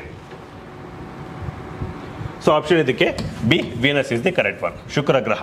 okay, brightest planet because of the 95% of the carbon dioxide in its atmosphere. So that leads to greenhouse effect. Next, ಬೆಳಕಿನ ವೇಗವು ಎಷ್ಟು ಅನ್ನೋದು ಪ್ರಶ್ನೆ. Okay, the speed of light. So ನಮಗೆ ಗೊತ್ತು, ಬೆಳಕು 1 ಸೆಕೆಂಡ್ಗೆ 3 ಲಕ್ಷ ಕಿಲೋಮೀಟರ್ ವೇಗದಲ್ಲಿ ಚಲಿಸುತ್ತೆ, 3 lakhs kilometers per second. So ಇಲ್ಲಿ 3 lakhs kilometers per second ಅಂತ ಬಂದಾಗ 3 × 10⁵ ಆಗುತ್ತೆ. ಬಟ್ ಮೀಟರ್ಸ್ ಪರ್ ಸೆಕೆಂಡ್ ಕೊಟ್ಟಿದ್ದಾರೆ, ಇಲ್ಲಿ 3 × 10⁸ ಮೈಲ್ಸ್ ಕಿಲೋಮೀಟರ್ಸ್ ಪರ್ ಸೆಕೆಂಡ್ ಕೊಟ್ಟಿದ್ದಾರೆ. ಸೊ ಆಪ್ಷನ್ ಏನಾಗುತ್ತೆ, ಇದು 3 lakhs kilometers per second. So option B ನೋಡಿ, ಇಲ್ಲಿ ಕಾಣಿಸ್ಕೊಳ್ಳುತ್ತೆ. ಬೆಳಕು 1 ಸೆಕೆಂಡ್ಗೆ 3 ಲಕ್ಷ ಕಿಲೋಮೀಟರ್ ವೇಗದಲ್ಲಿ ಚಲಿಸುತ್ತೆ. ಈ ರೀತಿ ಬೆಳಕು ಒಂದು ವರ್ಷದ ಅವಧಿಯಲ್ಲಿ ಚಲಿಸಬಹುದಾದ ಅಂತರವನ್ನು ನಾವು ಒಂದು ಜ್ಯೋತಿರ್ವರ್ಷ, ಲೈಟ್ ಇಯರ್ ಅಂತ ಕರಿತೀವಿ. ಸೊ ಅದೇನಾಗುತ್ತೆ, ನಮಗೆ 9.461 × 10⁻15 ಮೀಟರ್ಸ್ಗೆ ಸಮನಾಗಿದೆ. ಸೊ ಇಲ್ಲಿ ಸ್ಪೀಡ್ ಆಫ್ ಲೈಟ್ನ ನಾವು ಮೀಟರ್ಸ್ ಪರ್ ಸೆಕೆಂಡಲ್ಲಿ ಇದು ಬರ್ದಾಗ ಏನಾಗುತ್ತೆ 3 × 10⁸ ಆಗುತ್ತೆ. ಅಂದರೆ 1ರ ಮುಂದೆ 8 ಸೊನ್ನೆಗಳು ಕಾಣಿಸ್ಕೊಳ್ಳುತ್ತೆ ನಮಗೆ. ಸೊ ಈ ಥರ ಬಂದಾಗ ಇದು ಮೀಟರ್ಸ್ ಪರ್ ಸೆಕೆಂಡಲ್ಲಿ ಬರೆದಾಗ, ಅದೇ ಕಿಲೋಮೀಟರ್ ಪರ್ ಸೆಕೆಂಡ್ ಅಂತ ಬರ್ದಾಗ ಏನಾಗುತ್ತೆ 3 × 10⁵ ಅಂದರೆ 3 ಲಕ್ಷ ಕಿಲೋಮೀಟರ್ ವೇಗದಲ್ಲಿ ಚಲಿಸುತ್ತೆ ಅನ್ನೋದು ಅರ್ಥ. ಓಕೆ, ಸೊ ಆಪ್ಷನ್ ಇದಕ್ಕೆ ಸರಿಯಾಗಿದೆ. ಸೊ ಇದು speed of the light is B, 3 lakhs kilometers per second. Okay, B. So ಇದು ಸಂಬಂಧಪಟ್ಟಂತ ವಿವರಣೆಯನ್ನು ಅಟ್ಲಾಸಲ್ಲಿ ಪುಟ ಸಂಖ್ಯೆ 2ರಲ್ಲಿ ಕಾಣಿಸ್ಕೋಬಹುದು. ಮುಂದಿನ ಪ್ರಶ್ನೆ, ಇವುಗಳಲ್ಲಿ ತಪ್ಪಾದುದನ್ನು ಆರಿಸಿ. ಓಕೆ, ಸೊ ಥರ್ಮೋಡೈನಮಿಕಲ್ಲಿ ಟೆಂಪರೇಚರ್ ಕೆಲ್ವಿನ್ ಅಂತ ಹೇಳ್ತಿದ್ದಾರೆ. ನೆಕ್ಸ್ಟ್ ವಸ್ತುವಿನ ಪ್ರಮಾಣ ಅಂತ ಬಂದಾಗ ಅದನ್ನು ಮೋಲ್ಸಲ್ಲಿ ಹೇಳ್ತೀವಿ. ನೆಕ್ಸ್ಟ್ ವಿದ್ಯುತ್ ಪ್ರವಾಹ ಅಂತ ಬಂದಾಗ ಇದನ್ನು ಆಂಪಿಯರ್ ಅಂತ ಹೇಳಲಾಗುತ್ತೆ. ನೆಕ್ಸ್ಟು ಪ್ರಕಾಶದ ತೀವ್ರತೆ ಅಂತ ಬಂದಾಗ ಇದು ಆಲ್ಬಿಡೋ ಅಂತ ಕರೆಯೋದು. ಓಕೆ, ಸೊ ಇಲ್ಲಿ ಬೇಸಿಕಲಿ ನೋಡ್ಕೊಂಡಾಗ ಚೂಸ್ ದಿ ಇನ್ಕರೆಕ್ಟ್ ಒನ್, ಯಾವುದು ತಪ್ಪಾಗಿದೆ ಅಂತ ಹೇಳ್ತಿರೋದು. ಥರ್ಮೋಡೈನಮಿಕ್ಸಲ್ಲಿ ಟೆಂಪರೇಚರ್ ಅಂತ ಬಂದಾಗ ಇದನ್ನು ಡಿಗ್ರಿ ಸೆಲ್ಸಿಯಸ್, ಫ್ಯಾರನ್ಹೀಟ್ ಮತ್ತು ಕೆಲ್ವಿನ್ಸಲ್ಲಿ ಹೇಳ್ತೀವಿ, ಸರಿಯಾಗಿದೆ. ನೆಕ್ಸ್ಟು ಅಮೌಂಟ್ ಆಫ್ ಸಬ್ಸ್ಟೆನ್ಸ್ ಅಂತ ಬಂದಾಗ ಇದನ್ನು ಮೋಲ್ಸಲ್ಲಿ SI ಯೂನಿಟಲ್ಲಿ ಮೆಜರ್ ಮಾಡೋದು. ನೆಕ್ಸ್ಟು ಎಲೆಕ್ಟ್ರಿಕ್ ಕರೆಂಟ್ ಅಂತ ಬಂದಾಗ ಇದನ್ನು ಸರ್ಟನ್ಲಿ ಆಂಪಿಯರಲ್ಲಿ ಹೇಳ್ತೀವಿ. ಆಮೇಲೆ ಲೂಮಿನಸ್ ಇಂಟೆನ್ಸಿಟಿ ಅಂತ ಬಂದಾಗ ಇದನ್ನು ಆಲ್ಬಿಡೋ ಅಂತ ಹೇಳ್ತಾ ಇದ್ದೀವಿ. Okay, so albedo becomes the correct answer. But ಇದಕ್ಕೇನಾಗುತ್ತೆ ಇನ್ಕರೆಕ್ಟ್ ಸ್ಟೇಟ್ಮೆಂಟ್ ಇದು. ಆಲ್ಬಿಡೋ ಅಂದ್ರೇನು? Amount of sunlight reflected by the earth before reaching the earth surface. Okay, so ಅದ್ರ ಬಗ್ಗೆ ಸೊ ಆಪ್ಷನ್ ಇದಕ್ಕೆ ಡಿ, ಪ್ರಕಾಶಕ ತೀವ್ರತೆ ಆಲ್ಬಿಡೋ ಬರೋದಿಲ್ಲ, ಇದು ರಾಂಗ್ ಆಗುತ್ತೆ. ಇಲ್ಲಿ ನೋಡೋಣ ನೋಡಿ, ಫ್ಯಾರನ್ಹೀಟ್ ಮಾಪಕ ಅಂತ ಬಂದಾಗ ಇದು ಡಿಗ್ರಿ ಸೆಲ್ಸಿಯಸ್ಗೆ ಬರುತ್ತೆ. ಈವನ್ ಸೆಲ್ಸಿಯಸ್ ಮಾಪಕ ಅಂತ ಬಂದಾಗಲೂ ಕೂಡ ಇದು ಟೆಂಪರೇಚರ್ನ ತೋರಿಸುತ್ತೆ. ಈವನ್ ಕೆಲ್ವಿನ್ ಮಾಪಕ, ಈ ಮೂರೇನಾಗುತ್ತೆ ಟೆಂಪರೇಚರ್ ರಿಲೇಟೆಡ್. ನೆಕ್ಸ್ಟ್ ನೋಡಿ, ಆಲ್ಬಿಡೋ ಅಂತ ಬಂದಾಗ ಏನಾಗುತ್ತೆ, ಇದನ್ನು ನಾವು ಭೂಮಿಯ ಪ್ರತಿಫಲಿತ ಕಾಂತಿ ಪ್ರಮಾಣ ಅಂತ ಕರಿತೀವಿ. ಅಂದರೆ ಏನು? ಸೂರ್ಯನ ಬೆಳಕು ಭೂಮಿಗೆ ಬಂದು ತಲುಪ್ತಾ ಇದೆ, ಹೌದಾ? ಸಪೋಸ್ ಅದನ್ನು ನಾವು 100 ಯೂನಿಟ್ಸ್ ಅಂತ ಕಂಪೇರ್ ಮಾಡ್ಕೊಂಡಾಗ ಇದರಲ್ಲಿ ಏನಾಗುತ್ತೆ 100 ಯೂನಿಟ್ಸಲ್ಲಿ 35 ಯೂನಿಟ್ಸು 35 ಘಟಕಗಳು ಏನಾಗುತ್ತೆ ಭೂಮಿಯ ಮೇಲ್ಮೈನ ತಲುಪೋದಕ್ಕಿಂತ ಮುಂಚೆನೇ ರಿಫ್ಲೆಕ್ಟ್ ಆಗಿ ಹೋಗ್ತವೆ, ಪ್ರತಿಫಲನ ಆಗಿ ಹೋಗ್ತವೆ. ಯಾಕೆ ಪ್ರತಿಫಲನ ಆಗ್ತವೆ ಅಂದರೆ ನಮಗೆ ಗೊತ್ತು, ಲೈಟ್ ಕಲರ್ಡ್ ಆಬ್ಜೆಕ್ಟ್ಸು ಮತ್ತು dark coloured objects, light coloured objects ಮತ್ತು ಡಾರ್ಕ್ ಕಲರ್ಡ್ ಆಬ್ಜೆಕ್ಟ್ಸು. ಮಂದಗತಿಯ ಬೆಳಕಿರ್ತ ವಸ್ತುಗಳು ಏನಾಗುತ್ತೆ, ಅವು ಬೆಳಕನ್ನು ಹೀರ್ಕೊಳ್ಳೋಕ್ಕಿಂತ ಹೆಚ್ಚಾಗಿ ಪ್ರತಿಫಲನ ಮಾಡ್ತವೆ. ಬೆಸ್ಟ್ ಎಕ್ಸಾಂಪಲ್ ಬಿಳಿ ಬಣ್ಣ, ಅದೇನಾಗುತ್ತೆ ಶಾಖವನ್ನು ಹೀರ್ಕೊಳ್ಳೋದಕ್ಕಿಂತ ಹೆಚ್ಚಾಗಿ ಜಾಸ್ತಿ ರಿಫ್ಲೆಕ್ಟ್ ಮಾಡ್ತವೆ. ಸೊ ಹಾಗಾಗಿ ಏನಾಗುತ್ತೆ, ವಾಯುಮಂಡಲದಲ್ಲಿ ಇರ್ತಕ್ಕಂಥ ನೀರಾವಿ ಇರ್ಬೋದು, ಮಂಜುಗಡ್ಡೆ ಇರ್ಬೋದು, ಹಿಮನದಿಗಳಿರ್ಬೋದು, ಮೋಡಗಳು, ಇವೆಲ್ಲ ಏನಾಗುತ್ತೆ ಬಿಳಿ ಬಣ್ಣದಲ್ಲಿ ಇರೋದ್ರಿಂದ ಸಾಕಷ್ಟು ಶಾಖವನ್ನು ಹೀರ್ಕೊಳ್ಳೋದಿಲ್ಲ, ಅದು ರಿಫ್ಲೆಕ್ಟ್ ಮಾಡ್ತವೆ. ಸೊ ಆ ಥರ ಏನಾಗುತ್ತೆ 35 ಘಟಕಗಳು ಭೂಮಿಯ ಮೇಲ್ಮೈಯನ್ನು ತಲುಪೋದಕ್ಕಿಂತ ಮುಂಚೆನೇ ರಿಫ್ಲೆಕ್ಟ್ ಆಗಿ ಹೋಗುತ್ತೆ. ಸೊ ಅದು ನಾವು ಭೂಮಿಯ ಪ್ರತಿಫಲನಾಂಶ ಆಲ್ಬಿಡೋ ಆಫ್ ದಿ ಅರ್ತ್ ಅಂತ ಕರಿತೀವಿ. ಸೊ ಇನ್ನು ಉಳಿದಿದ್ದೆಷ್ಟು 65 ಯೂನಿಟ್ಸು. ಈ 65 ಯೂನಿಟ್ಸಲ್ಲಿ ಏನಾಗುತ್ತೆ, ಬಹುತೇಕ 14ರಿಂದ 15 ಘಟಕಗಳು ಏನಾಗುತ್ತೆ ಭೂಮಿಯ ವಾಯುಮಂಡಲದಲ್ಲಿ ಅಟ್ಮಾಸ್ಫಿಯರ್ಲಿ ಉಳ್ಕೊಳ್ಳುತ್ತೆ. ಅಂದರೆ ವಾಯುಮಂಡಲದ ಪದರಗಳು ಹೀರ್ಕೊಳ್ಳುತ್ತೆ. ಅದು ಟ್ರೋಪೋಸ್ಫಿಯರ್ ಇರ್ಬೋದು, ಸ್ಟ್ರಾಟೋಸ್ಫಿಯರ್ ಇರ್ಬೋದು, ಮೀಸೋಸ್ಫಿಯರ್ ಇರ್ಬೋದು, ಥರ್ಮೋಸ್ಫಿಯರ್, ಎಕ್ಸೋಸ್ಫಿಯರ್. ಈ 5 ಪದರಗಳೇನಾಗುತ್ತೆ ಸುಮಾರು 14 ಘಟಕಗಳನ್ನು ಹೀರ್ಕೊಳ್ಳುತ್ತೆ. ಸೊ ರಫ್ಲಿ ಉಳ್ಕೊಳ್ಳೋದು ಎಷ್ಟು 50 to 51 ಯೂನಿಟ್ಸ್ ಮಾತ್ರ.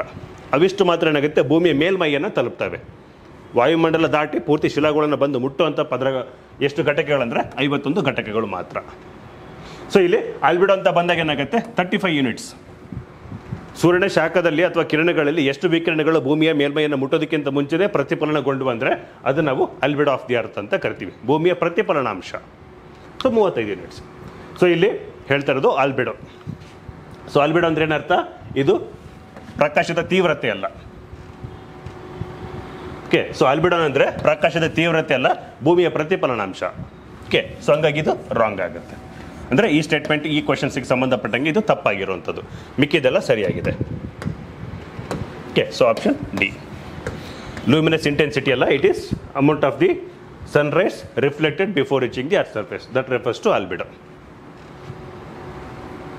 ಸೊ ಪುಟ ಸಂಖ್ಯೆ 90-95ರಲ್ಲಿ ಕಾಣಿಸ್ಕೋಬಹುದು.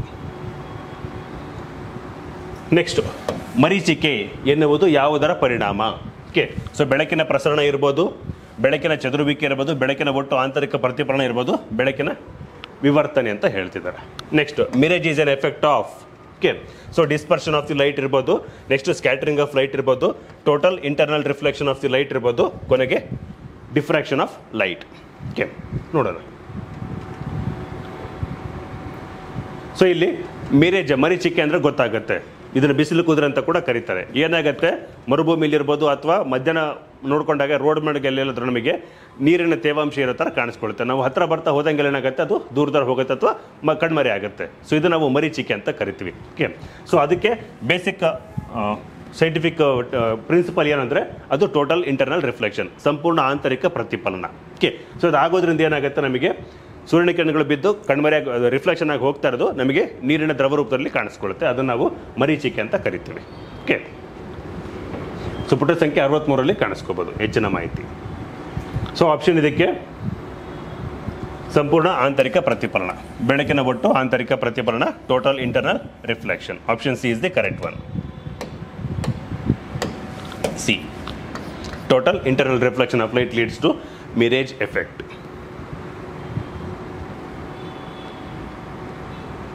ಮುಂದಿನ ಪ್ರಶ್ನೆ, ಓಝೋನ್ ಪದರ. ಇದು ಓಝೋನ್ ಪದರ ಪ್ರಧಾನವಾಗಿ ಎಲ್ಲಿ ಕಂಡು ಬರುತ್ತದೆ? Ozone is predominantly found in. So option troposphere ಇದೆ, ಸ್ಟ್ರಾಟೋಸ್ಫಿಯರ್ ಇದೆ, ನೆಕ್ಸ್ಟು ಮಿಸೋಸ್ಫಿಯರ್ ಇದೆ, ಥರ್ಮೋಸ್ಫಿಯರ್ ಇದೆ. Thermosphere. Okay, ozone is predominantly found in troposphere, stratosphere, mesosphere ಮತ್ತು ಥರ್ಮೋಸ್ಫಿಯರ್ ಆಗುತ್ತೆ. ಸೊ ನೋಡಿ, ತುಂಬ ಜನ ಕನ್ನಡದಲ್ಲಿ ಓದೋ ಸ್ಟೂಡೆಂಟ್ಸ್ ಏನು ಮಾಡ್ತಾರೆ, ಈ ಕನ್ನಡದಲ್ಲಿ ಈ ಪದರಗಳನ್ನು ಪರಿವರ್ತನಾ ಮಂಡಲ ಅಂತ ಗೊತ್ತಿರುತ್ತೆ. ಓಕೆ, ಟ್ರೋಪೋಸ್ಫಿಯರ್ ಅಂದರೆ ಪರಿವರ್ತನಾ ಮಂಡಲ. ಓಕೆ, ಸ್ಟ್ರಾಟೋಸ್ಫಿಯರ್ ಅಂದರೆ ಇದು ಸಮೋಷ್ಣ ಮಂಡಲ. ಸಮೋಷ್ಣ ಮಂಡಲ. ನೆಕ್ಸ್ಟು ಮಿಸೋಸ್ಫಿಯರ್ ಅಂತ ಬಂದಾಗ ಏನಾಗುತ್ತೆ, ಇದು ಮಧ್ಯಂತರ ಮಂಡಲ ಅಥವಾ ಮಧ್ಯಂತರ ವಲಯ. ಕೊನೆಗೆ ಥರ್ಮೋಸ್ಫಿಯರ್ ಅಂತ ಬಂದಾಗ ಏನಾಗುತ್ತೆ, ಇದು ಉಷ್ಣತಾ ಮಂಡಲ.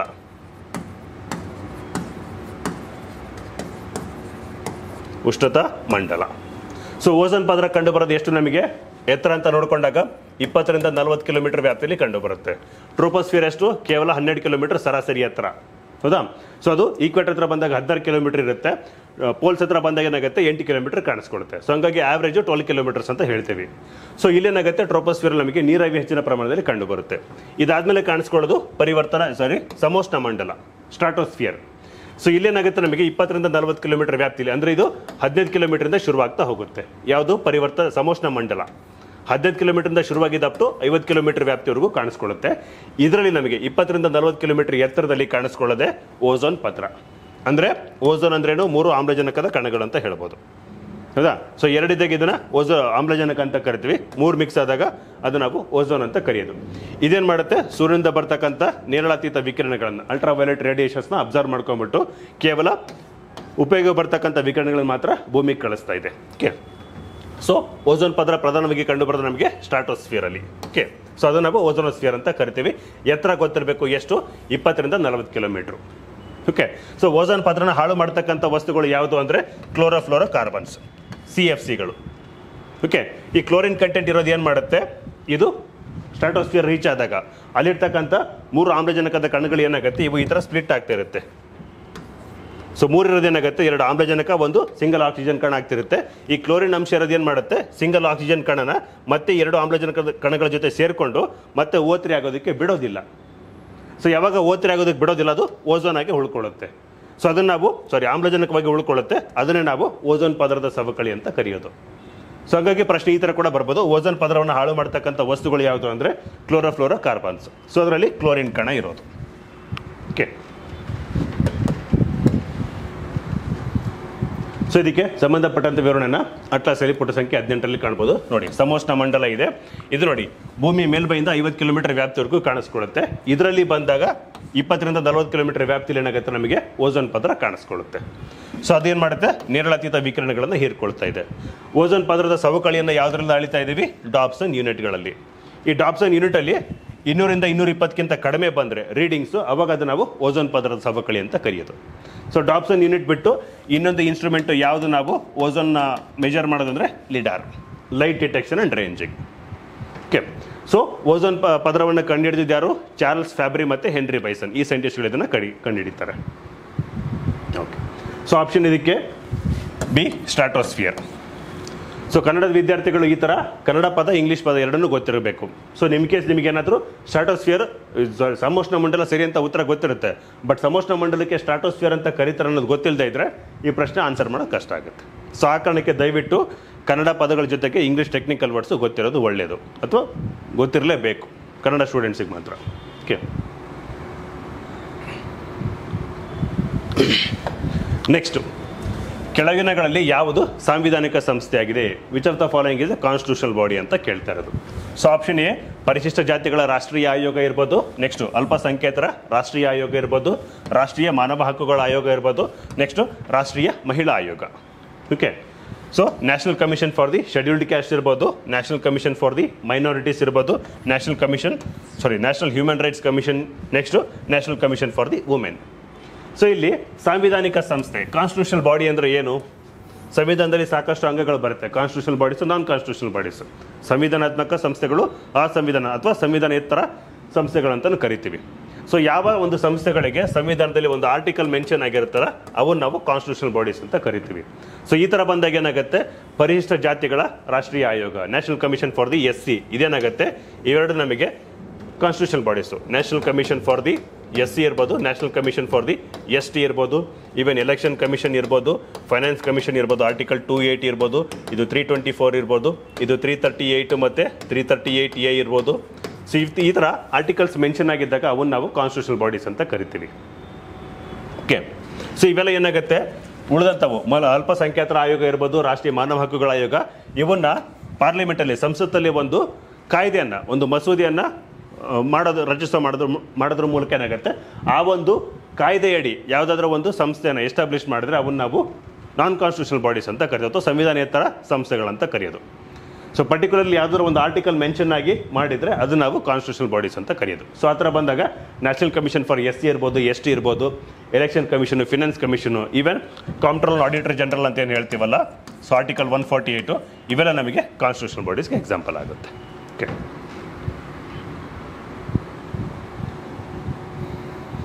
ಸೊ ಇದಕ್ಕೆ ಸಂಬಂಧಪಟ್ಟಂಥ ವಿವರಣೆಯನ್ನು ಸಮಗ್ರ ಭೂಗೋಳದಲ್ಲಿ ಪುಟ ಸಂಖ್ಯೆ 425 ಕಾಣ್ಬೋದು. ನೋಡಿ, ರಾಷ್ಟ್ರೀಯ ಪರಿಶಿಷ್ಟ ಪಂಗಡಗಳ ಆಯೋಗವನ್ನು ಸಂವಿಧಾನದಲ್ಲಿ ನೋಡಿ 89ನೇ ತಿದ್ದುಪಡಿ ಮೂಲಕ, ಅಂದರೆ ಅಲ್ಲಿವರೆಗೂ ಏನಾಯಿತು, 2005 ಬರೋಕ್ಕಿಂತ ಮುಂಚೆ national commission for SC ST ಪರಿಶಿಷ್ಟ ಜಾತಿ ಮತ್ತು ಪಂಗಡಗಳ ಆಯೋಗಕ್ಕೆ ಒಂದೇ ಇತ್ತು. ಆಮೇಲೆ 89ನೇ ತಿದ್ದುಪಡಿ ಮೂಲಕ ಏನು ಮಾಡಿದ್ವಿ, ನಾವು 2 ಆಯೋಗಗಳಾಗಿ ವಿಂಗಡಣೆ ಮಾಡ್ತೀವಿ. ಅಂದರೆ ಪರಿಶಿಷ್ಟ ಜಾತಿಗಳ ರಾಷ್ಟ್ರೀಯ ಆಯೋಗ ಒಂದು, ಪರಿಶಿಷ್ಟ ಪಂಗಡಗಳ ಆಯೋಗ ಒಂದು ಅಂತ 2 ವಿಂಗಡಣೆ ಮಾಡೋದು. ಸೊ ವಿಧಿ 338ಕ್ಕೆ ಒಂದಾದರೆ ವಿಧಿ 338A ಇನ್ನೊಂದಕ್ಕಾಗುತ್ತೆ. ಓಕೆ, ಸೊ ಇವೆಲ್ಲ ಕಾನ್ಸ್ಟಿಟ್ಯೂಷನಲ್ ಬಾಡೀಸ್ಗೆ example.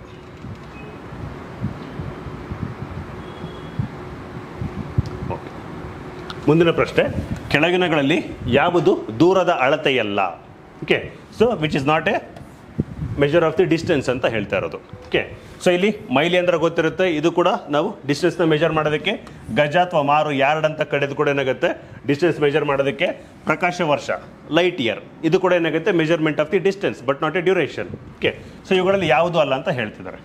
So option A mile, B yard, C light year, D none of these. Okay, so basically ಮೈಲಿ ಅಥವಾ ಕಿಲೋಮೀಟರ್ ಅಂತ ಹೇಳ್ತಿರ್ತೀವಿ. ನೆಕ್ಸ್ಟು ಗಜ ಯಾರ್ಡ್ ಅಥವಾ ಇವು ಕೂಡ ಏನಾಗುತ್ತೆ, ಡಿಸ್ಟೆನ್ಸ್ನೇ ಮೆಜರ್ ಮಾಡೋದು. ಲೈಟ್ ಇಯರ್ ಅಂತ ಬಂದಾಗಲೂ ಕೂಡ ಏನಾಗುತ್ತೆ, light travels at a speed of 3 lakhs kilometre per second.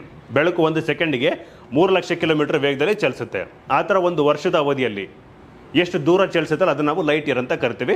So ಅದು 9.461 × 10⁻12 ಕಿಲೋಮೀಟರ್ಸ್ಗೆ ಸಮನಾಗಿದೆ, ಗೊತ್ತಿದೆ. ಸೊ ಈ 3 ಕೂಡ ಏನಾಗುತ್ತೆ, ಇವು ಡಿಸ್ಟೆನ್ಸ್ನೇ ಮೆಜರ್ ಮಾಡೋದು. ಸೊ ಹಂಗಾಗಿ ಇವುಗಳಲ್ಲಿ ಯಾವುದು ಅಲ್ಲ, ನನ್ ಆಫ್ ದೀಸ್ ಅನ್ನೋದು ಏನಾಗುತ್ತೆ, ಇದಕ್ಕೆ ಕರೆಕ್ಟ್ ಆಪ್ಷನ್. ಓಕೆ, ನಿಮಗೆ ಕಾಂಟ್ರಡಿಕ್ಟರಿ ಅಂತ ಅನ್ನಿಸ್ಬೋದು. ಇವೆಲ್ಲ 3 ಏನಾಗುತ್ತೆ, ಡಿಸ್ಟೆನ್ಸ್ನ ಮೆಜರ್ ಮಾಡ್ತವೆ, ಮಾಡದೇ ಇರೋದು ಯಾವುದೂ ಇಲ್ಲ. ಸೊ ಹಂಗಾಗಿ ಇವುಗಳಲ್ಲಿ ಯಾವುದು ದೂರದ ಅಳತೆಗೆ ಸಂಬಂಧಪಟ್ಟಿಲ್ಲ ಅಂತಲ್ಲ, ಇವು 3 ದೂರದ ಅಳತೆಗೆ ಸಂಬಂಧಪಟ್ಟದ್ದು, ಎಲ್ಲವೂ ಡಿಸ್ಟೆನ್ಸ್ನ ಮೆಜರ್ ಮಾಡೋದು. ಸೊ ಹಂಗಾಗಿ ನನ್ ಆಫ್ ದೀಸ್ ಇದಕ್ಕೆ ಕರೆಕ್ಟ್ ಆಪ್ಷನ್.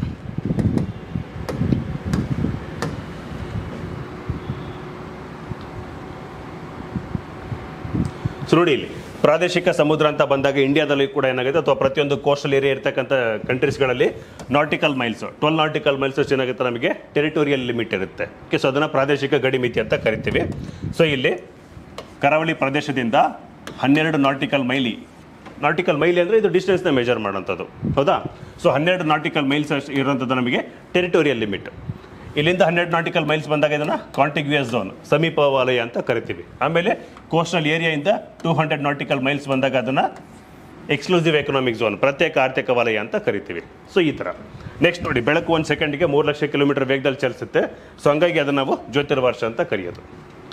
ಸೊ ಇಲ್ಲಿ ಅಂತರ ಅಂದರೆ ಡಿಸ್ಟೆನ್ಸೇ ಮೆಜರ್ ಮಾಡೋವಂಥದ್ದು. ಓಕೆ, ಸೊ ಹಂಗಾಗಿ ನನ್ ಆಫ್ ದಿಸ್ ಅದಕ್ಕೆ ಕರೆಕ್ಟ್ ಆಗುತ್ತೆ.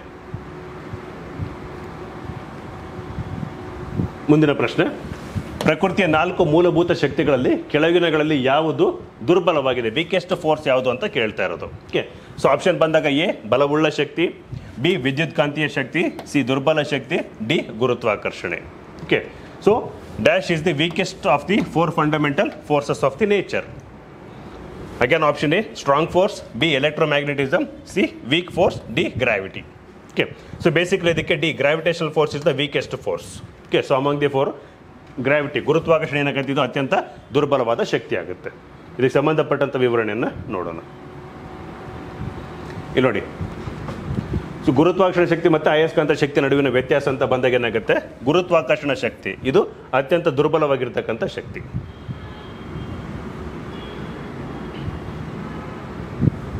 ಗುರುತ್ವಾಕರ್ಷಣ ಶಕ್ತಿ ಅತ್ಯಂತ ದುರ್ಬಲವಾಗಿರ್ತಕ್ಕಂಥ ಶಕ್ತಿ ಇದು. ಓಕೆ, ಅದೇ ರೀತಿ ಅಯಸ್ಕಾಂತೀಯ ಶಕ್ತಿ ಅಂತ ಬಂದಾಗ ಏನಾಗುತ್ತೆ, ಇದು ಪಾಸಿಟಿವ್ಲಿ ನೆಗೆಟಿವ್ಲಿ ಚಾರ್ಜ್ ಇರ್ತಕ್ಕಂಥ ಎಲಿಮೆಂಟ್ಸ್ ಜೊತೆಗೆ ಕಬ್ಬಿಣ ಅಂಶನ ಹೊಂದಿರತಕ್ಕಂಥ ವಸ್ತುಗಳು ಏನಾಗುತ್ತೆ, ಇವು ಅಯಸ್ಕಾಂತೀಯ ಶಕ್ತಿಯನ್ನು ಹೊಂದಿರ್ತವೆ. ಸೊ ಹಂಗಾಗಿ ಏನಾಗುತ್ತೆ, magnetic force very strongest force.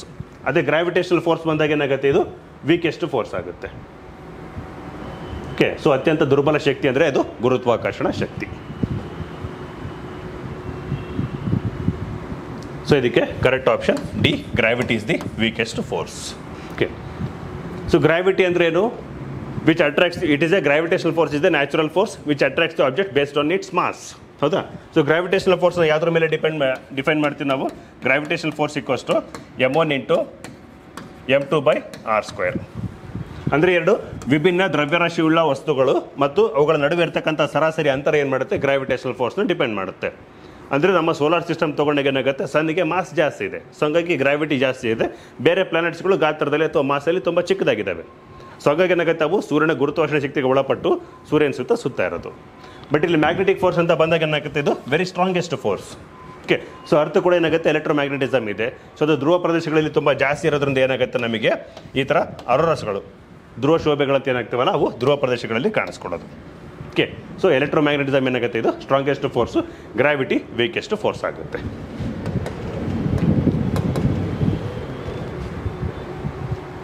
ಇದು ಬೇಸಿಕಲಿ ಸೈನ್ಸ್ ಸಬ್ಜೆಕ್ಟ್ ಆದರೂ ಕೂಡ, ಬಟ್ ಈ ಗುರುತ್ವಾಕರ್ಷಣೆ ಒಂದು ಜಾಗ್ರಫಿಗೆ ರಿಲೇಟೆಡ್ ಆಗಿರೋದ್ರಿಂದ ಹೇಳಿರುವಂಥದ್ದು. ನೆಕ್ಸ್ಟು, ಅತ್ಯಂತ ಹೇರಳವಾಗಿರುವ ಹಸಿರುಮನೆ ಅನಿಲ ಯಾವುದು? Okay, so option A carbon monoxide ಇದೆ, ಬಿ ಮೀಥೇನ್ ಇದೆ, ಸಿ ಕಾರ್ಬನ್ ಡೈಆಕ್ಸೈಡ್ ಇದೆ, ಡಿ ನೀರಿನ ಆವಿ ಇದೆ. ಗ್ರೀನ್ ಹೌಸ್ ಗ್ಯಾಸಸ್ ಬಗ್ಗೆ ಸಾಕಷ್ಟು ಪ್ರಶ್ನೆಗಳನ್ನ ಕೇಳಿರ್ತಾರೆ. ಸೊ ಇದು ಆಲ್ಮೋಸ್ಟ್ ರಿಪೀಟೆಡ್ ಕ್ವಶನ್ಸ್ ಅಂತಲೇ ಹೇಳ್ಬೋದು. ಓಕೆ, ಸೊ ನೋಡಿ, dash is the most abundant green house gas. Keyword ಇಲ್ಲಿ ಮೋಸ್ಟ್ ಅಬಂಡೆಂಟ್ ಅಂದರೆ ವಾಯುಮಂಡಲದಲ್ಲಿ ಹೇರಳವಾಗಿರ್ತಕ್ಕಂಥ ಹಸಿರುಮನೆ ಅನಿಲ ಯಾವುದು ಅಂತ ಬಂದಾಗ, ಸೊ ಇದಕ್ಕೆ ಸರಿಯಾದ ಆಪ್ಷನ್ ಅಂತ ಬಂದಾಗ ಏನಾಗುತ್ತೆ, ಡಿ ನೀರಿನ ಆವಿ, water vapour is the most abundant green house gas. No doubt methane ಇರ್ಬೋದು, ಕಾರ್ಬನ್ ಡೈಆಕ್ಸೈಡ್, ಇವೆಲ್ಲ green house gases. But carbon monoxide it is just a pollutant, not a green house gas. ಈ ಯಾವುದು ನಮ್ಮ ವೆಹಿಕಲ್ಸ್ಗಳಲ್ಲಿ ಆಗ್ತಕ್ಕಂಥ petrol diesel partially combustion ಅಂದರೆ ಸರಿಯಾಗಿ ಸುಡದೇ ಇದ್ದಾಗ ಅಥವಾ ಸರಿಯಾಗಿ ಉರಿದೇ ಇದ್ದಾಗ ಏನಾಗುತ್ತೆ, ಆವಾಗ ನಿರ್ಮಾಣ ಆಗೋದು ನಮಗೆ carbon monoxide. Carbon monoxide pollutant ಆಗುತ್ತೆ. ನೋ ಡೌಟ್ ಕಾರ್ಬನ್ ಡೈಆಕ್ಸೈಡ್ ಕೂಡ ಪೊಲ್ಯೂಟೆಂಟೇ, ಬಟ್ ಏನಾಗುತ್ತೆ, ಇದು ಕಾರ್ಬನ್ ಡೈಆಕ್ಸೈಡ್ ಇದ್ದಾಗ ಮಾತ್ರ ಗ್ರೀನ್ ಹೌಸ್ ಗ್ಯಾಸಾಗಿ ಆ್ಯಕ್ಟ್ ಮಾಡುತ್ತೆ. Carbon monoxide just a pollutant. So ಹಂಗಾಗಿ ಕಾರ್ಬನ್ ಡೈಆಕ್ಸೈಡು ಜಾಸ್ತಿ ಇದೆ, ಬಟ್ ಅತಿ ಹೆಚ್ಚು ಪ್ರಮಾಣದಲ್ಲಿ ನಮಗೆ ಜಾಸ್ತಿ ಹಸಿರುಮನೆ ಎಫೆಕ್ಟ್ ಮಾಡ್ತಾ ಇರೋದು ನೀರಾವಿ. Okay, so water vapour is the most abundant green house gas. So ಇದಕ್ಕೆ ಸಂಬಂಧಪಟ್ಟಂಥ ವಿವರಣೆ ನೋಡೋದಾದರೆ,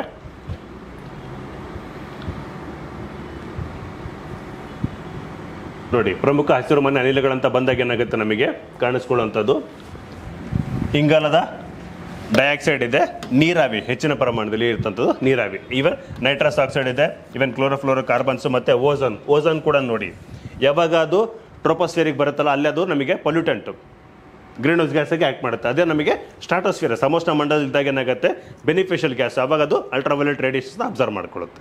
ಓಕೆ, ಸೊ ಹಂಗಾಗಿ ನಮಗೆ ನೀರಾವಿ ಏನಾಗುತ್ತೆ ದೊಡ್ಡ ಪ್ರಮಾಣದಲ್ಲಿ ಇರ್ತಕ್ಕಂಥ ಹಸಿರುಮನೆ ಅನಿಲ ಅಂತ ಹೇಳ್ಬೋದು. ನೆಕ್ಸ್ಟ್ ಇಲ್ಲಿ ನೋಡೋದಾದರೆ,